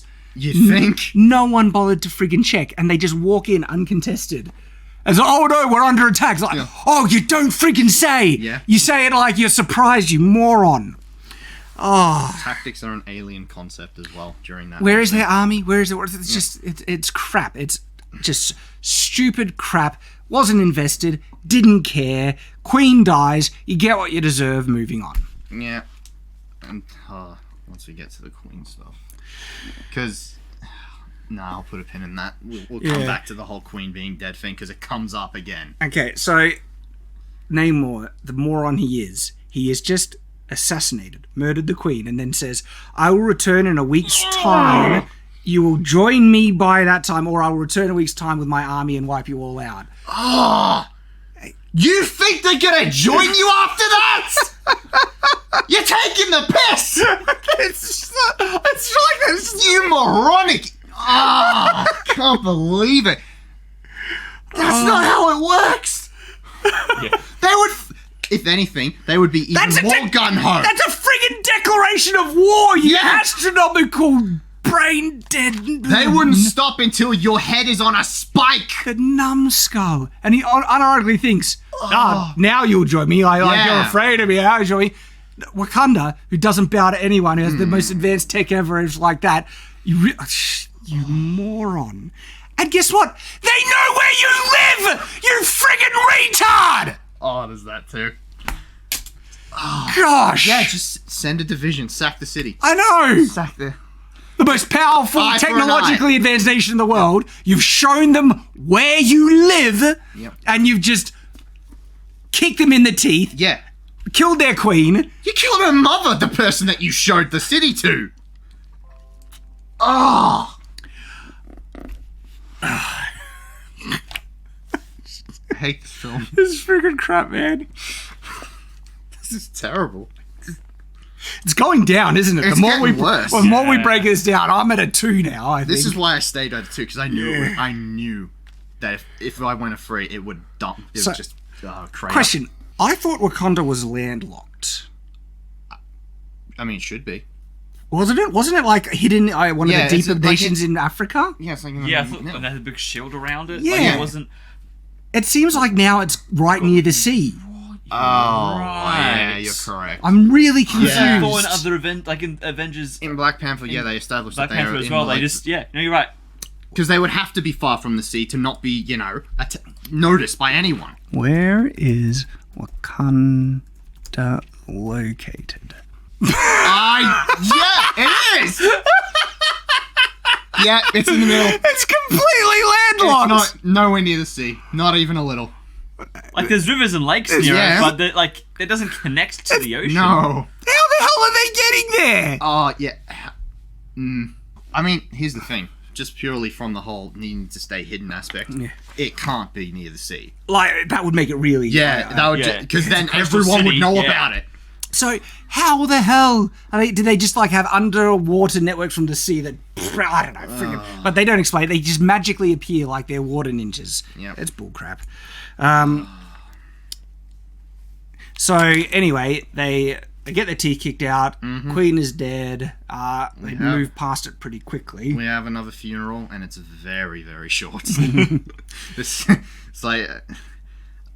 It just makes you wonder, why kill the queen, and have, that funeral at the beginning with T'Challa? Why not just simplify it and cut some of this movie? Because this movie is... this film is just covered in unnecessary padding, which, by the way, something we haven't really brought up. That's a lot of slow-mo. It was like the Snyder cut. Yeah, no, during it I was it was slow-mo. filled with slow-mo. And there's so many unnecessary shots. That's why I was shocked that the Queen's funeral scene was actually really short. I thought they would have dragged it out more, considering they drag everything else out in this damn film. Well, Wakanda might be in a spot of trouble. That there's a threat of invasion of thousands of warriors that's going to come that they can't stop because they still have no idea how they get past the defenses. They still have an army, but these are super powered, super strong beings that, though I don't know, the Dora Milaje was able to take seemingly down 3. One of them could take a lot of them down. Yeah, so it was it would almost be an even match between Wakanda soldiers and these soldiers. They have an army, but still, you don't want to get invaded. Bad things happening, but having the Black Panther will just... That'll turn the tide. And look, they did show that Namor was pretty tough in the last battle. They said he's as strong as the Hulk. Didn't think he was that strong, but he's strong. He can fly. He was throwing around their ships, and so you need a pretty super powered being to take on their super powered being. So all right, bit of logic there. But how can we remake the Black Panther flower? What could... We've got fibers of vibranium plants. Just, lucky. Holy crap, are you lucky? Because if you didn't have that, you'd be screwed. Oh, yeah. And then, of course, she just puts through the process. She says she's going to need Riri's help. Mm-hmm. And the help she offers wasn't crucial. and it was in the context of they figure out he's probably weaker when he's not near water, and so if we can dehydrate him, suck the moisture out of him, that'll weaken him enough. And all right, I can go with that. That's a bit of logic that I can go with. They figured it out, and they just spewing if it didn't work. They trap him in there, and it's a sauna. This is nice. It's what? You mean water doesn't make you stronger? It's no. They have no confirmation, so they're betting a lot on the fact that they just know it'll work. I'm going to remember something for later regarding that prison. There's something very important. Yep, we'll get there. Yeah. And then the context seems to be that she needs Riri's help to set up the trap, but then she just makes up her own Power Rangers Iron Man suit. Yeah. And is air support, but then they've got their own air support because there's the other suits that... So why don't you just give him a suit that you already have? Those suits look so bad. They look like... Riri's suit and the Wakanda Iron Man suits look friggin' awful, man. They really do. But they have their own flying suits, so why are you wasting all this time for Riri to make her own suit when you have your own suits? Give her one of those. I know it's because they would... look, Ironheart, right? Yeah. Not member, because everyone hates Riri Williams. She's an awful character in the comics. But no, they was new character is jangly keys. It's not going to work with this one. But logic would have been just give him the suit and let her help her. She's really smart. Help her develop the other things. Anyway, of course, they make the magic flower because it's obvious now. And then she drinks the juice. And this is where they try and make some type of what's her name? Shuri. Shuri's motivation so bad that she wants revenge and justice to the genocidal madman that murdered your mum and wants to invade your country. How wrong it is of you to want revenge. It's like, no, this is where sometimes revenge is actually almost essential to stop evil because this guy's ready to wipe everyone out. No, but she's just like Killmonger. She's just like Killmonger, can we talk guys. about Killmonger showing up again? Yep, go on. Oh, why is he here? Out of all the people that could have shown up in this ancestral plane place, that lunatic shows up. They barely had a scene together in the first movie. Why would she see him? Why not the father? Why not the mother? Obviously, you can't do Chadwick Boseman, but yeah, anyone would make more sense. They were suddenly trying to force in like an arc for Shuri that's like, oh, you need to embrace the being a hero thing. And look, I like the embracing being a hero thing, okay? They do not land this one at all because you have such a genocidal... This is where heroes actually need to kill the bad guy to stop evil continuing on. Yeah. And I mean, we find out in at the end of the film that Namor, he still wants to kill everyone and is like, but now we have a good ally with Wakanda and stuff and is... It doesn't make sense after what he just did. We can't talk about how that conflict is resolved. That is we'll get there. That's going to take a while. But the whole just Killmonger showing up, and they even did the thing. They did it again. We're not so different, you and I. That can be done. Well, can, but not like that. I defend it. I defend that. If you read my book, you'll know why. And I think All right, I'll give you that one. That one was justified. Thank you. You see that? Not here, though. Don't make me defend you. What happens is, usually people say it when there's no, you're actually not alike at all. But if you actually have heaps of parallels between characters, it makes perfect sense for a guy to she's nothing like Killmonger. That's the thing. Yeah. So, look, it's because they probably could get the Jordan actor guy in. They just wanted him because and the conflict doesn't work. It's not solved. But by the way, they can print these flowers now. Before, limited resource. We got to cultivate them and hold them back for only a few people. Now you can just print... Oh, holy crap! Make everyone Black Panthers! Why are you stopping at one? Again, it happened again. You didn't learn from the first movie! This was a plot hole in there as well. Just have an army of Black Panthers, but of course not. There's way you could justify it, but they don't. You could say that the ancestral plane thing is an essential part to get the powers because there's... Actually, that wouldn't make sense because this is like a genetic thing. And so why is there suddenly afterlife magical kind of... She kind of asked when she was making the flower, does the DNA... when she was trying to match the DNA with Chadwick. Yeah. So it could be only the... Maybe the royal line. Only the royal line can have it. That would make sense. Yeah, they don't say that though. No.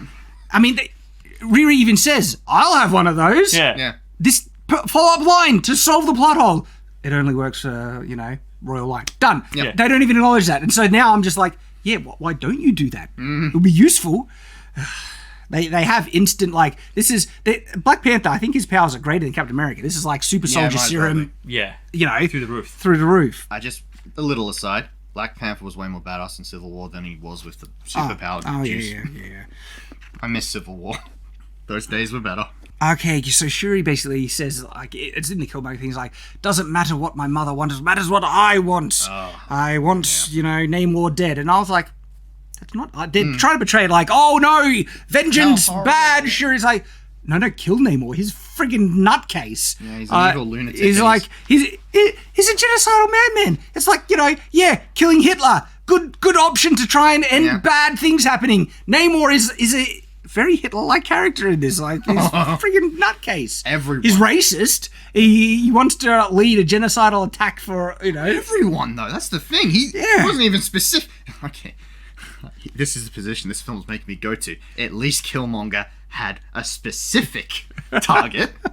Namor just hates everyone. Yep. Oh. I hate you for making me defend that. For making me say that for a moment. I guess we've got the plan now. The plan is to draw Namor out, and look, I think that is fine logic. Is instead of waiting for them to attack you, preemptive strike. Okay, that can work. I forget how they drew them out. I think they made another vibranium machine thing. Oh, that's right. But then, how did they do? That's my note actually.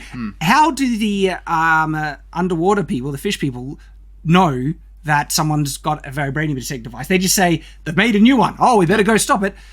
We didn't see technology. Can they feel the scans? It's like, ooh, I'm getting scanned. There's also another question. All right, so they're in the water. Mm-hmm. The Wakandans are on a giant boat submarine thing.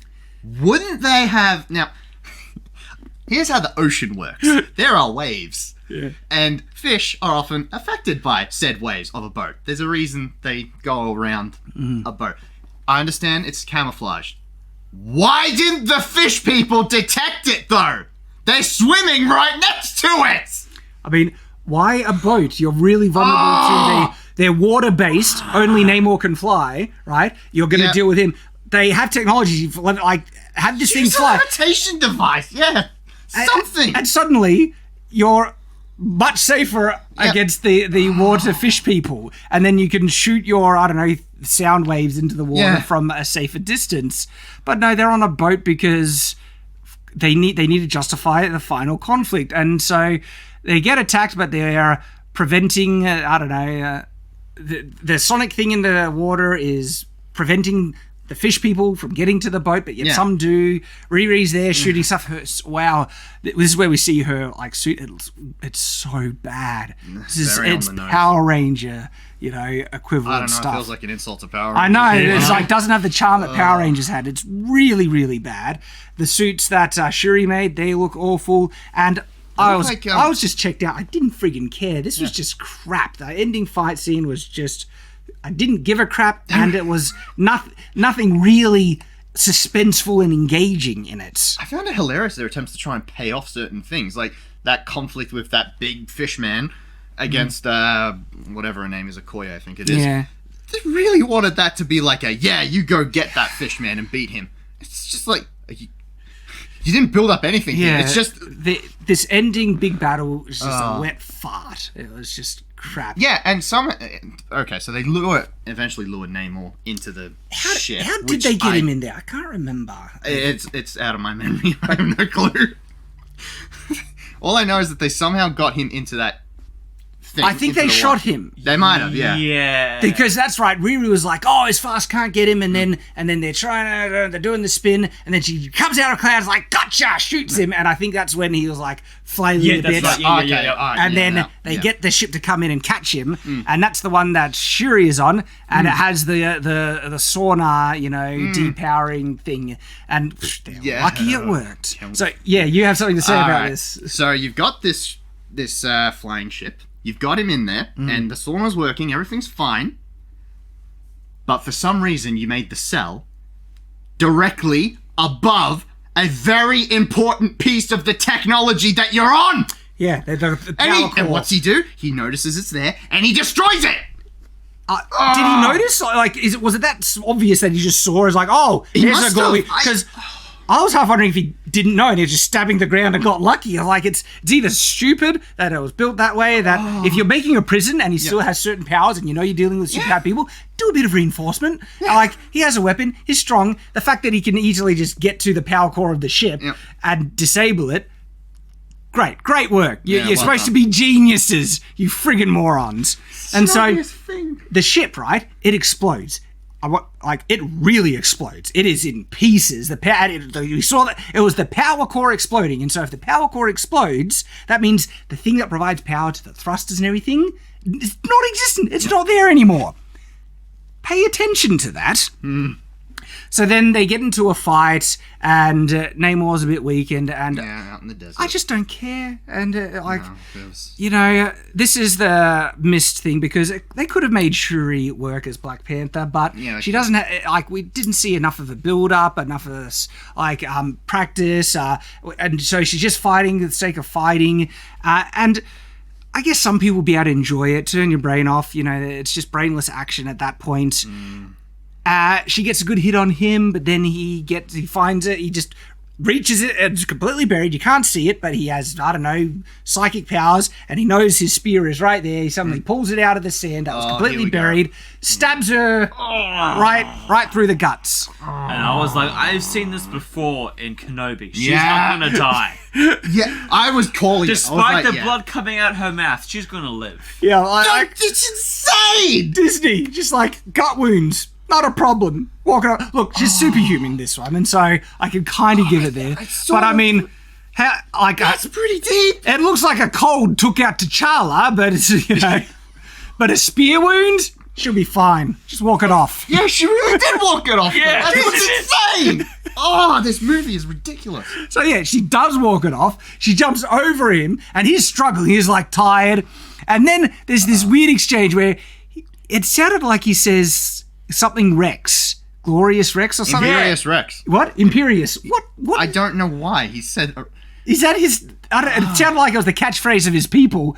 Why? Imperious really threw me because we've been talking about a graphic novel that's an Indigo that's getting shadow banned on the live stream, and it was Inglorious Rex #2 that's getting shadow. It's like, did they just mention the name of the graphic novel? I was like, it threw me, but no, it was Imperious Rex. I'm just confused why Latin is now a thing. I don't know.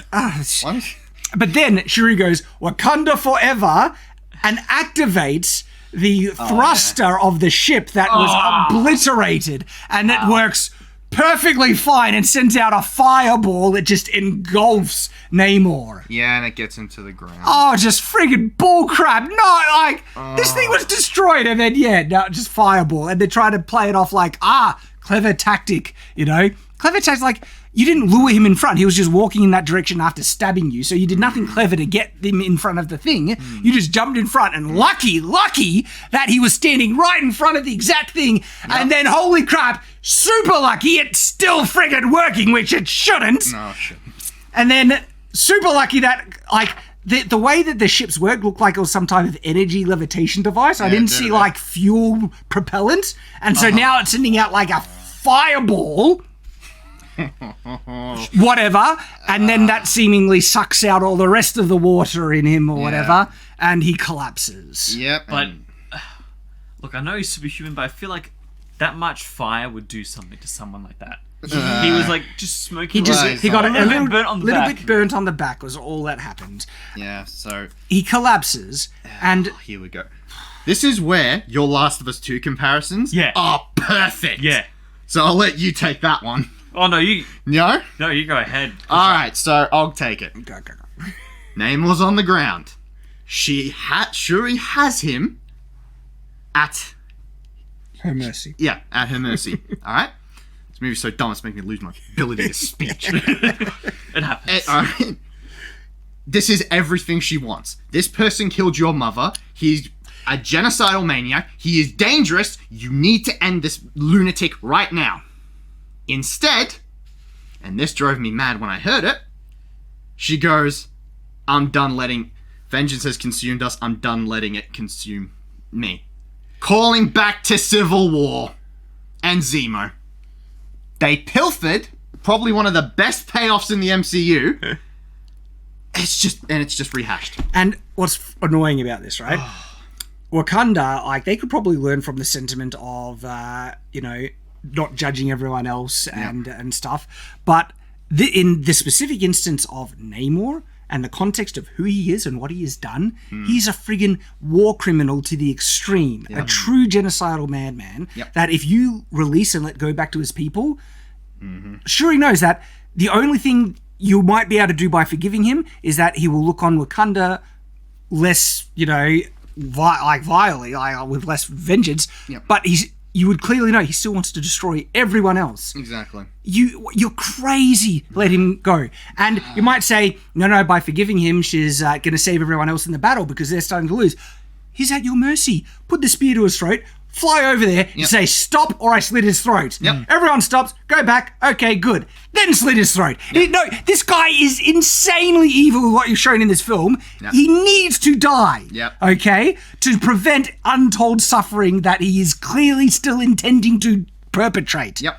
But no, the show wants to be, isn't it so noble that she's it feels like it's like... Which is completely out of the blue. Forgiveness is really important to the properly penitent and people trying to change, okay? This is one of the themes and messages of my novel. But people who have no intention to change and are fully intent on perpetrating greater evil in the world, they need to be stopped. This is Namor in a nutshell. And he is more than just like a bad person or even a murderer. He's a freaking genocidal face who wants to wipe out the world. You might as well be Thanos. It's insane how evil this guy is, and you're just going to be like, I'll not only like spare your life, because there's one thing, maybe imprisoning him, right? But no, then I will release you back to your own people.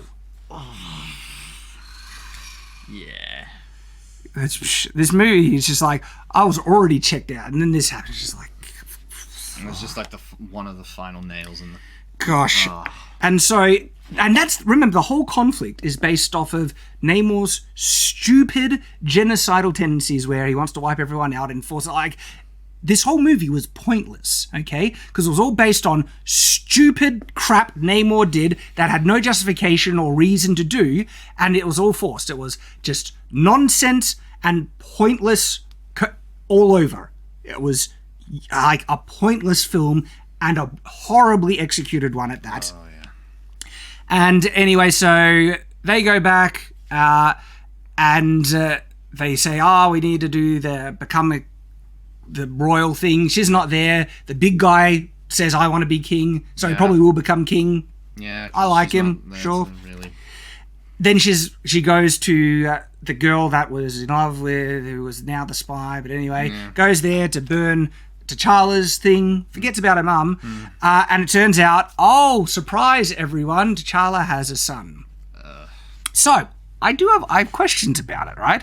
An unknown son is probably, 10 years old, maybe? Like, no, 6, I don't know. Something like that. Younger, I think. Yeah. And interesting, right? They clearly wanted to pass on the torch to, the female character, but they have had issues with the actress. I totally respect her for this. I do. She was against mandatory, hoax, and I'm wondering now that do they want to get rid of her, and also are they going to try and pass on the torch to T'Challa's son to be Black Panther now?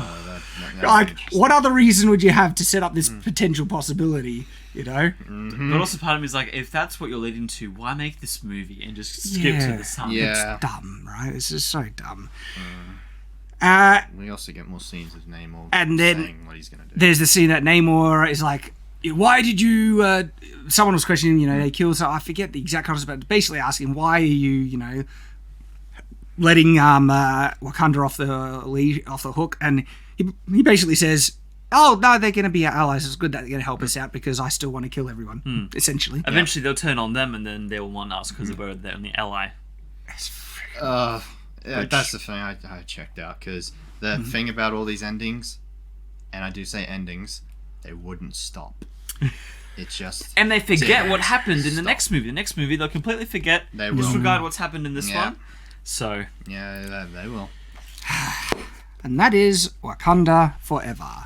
And I still feel like we haven't covered everything because there's so much more. Oh, gosh. There was the whole thing with what's his face's ex-wife, the FBI agent. She was just... She's unlikable and annoying. There was also that montage of relating. We both lost our mothers. Shuri and Namor, they both lost their mothers in that whole montage. Gosh. This film is just... The movie's bad. Like, after deep review like this, I'm down to a 2 out of 10 for it. I'm sticking with my 2. I'm happy with that. I have no good feelings, so up 2. It is crap! And at the right... Like, so... As I hope we've been able to demonstrate on multiple levels, it is bad on multiple levels. The writing is dog crap. The plot, progression, justification for the core central conflict is awful. And then there's all those other problems with no real great character to latch onto to carry the film forward. It has very clear propaganda and false narratives about history in it as well. And the payoffs are awful. It is... And then the things that you might be able to enjoy on a brainless level, like the action and spectacle, is pathetic, okay? The film is absolute crap. And if people are trying to say, it's so great, it's like... Yeah, because there are people saying, it's so moving, it's such a moving film. Well, it moved me to just despair. Oh, gosh. But there we go. That is our review of Wakanda Forever. We do appreciate you all for watching. And hey, we will be keeping on watch as well because that's what we do. Yeah. Until next time, stay on watch.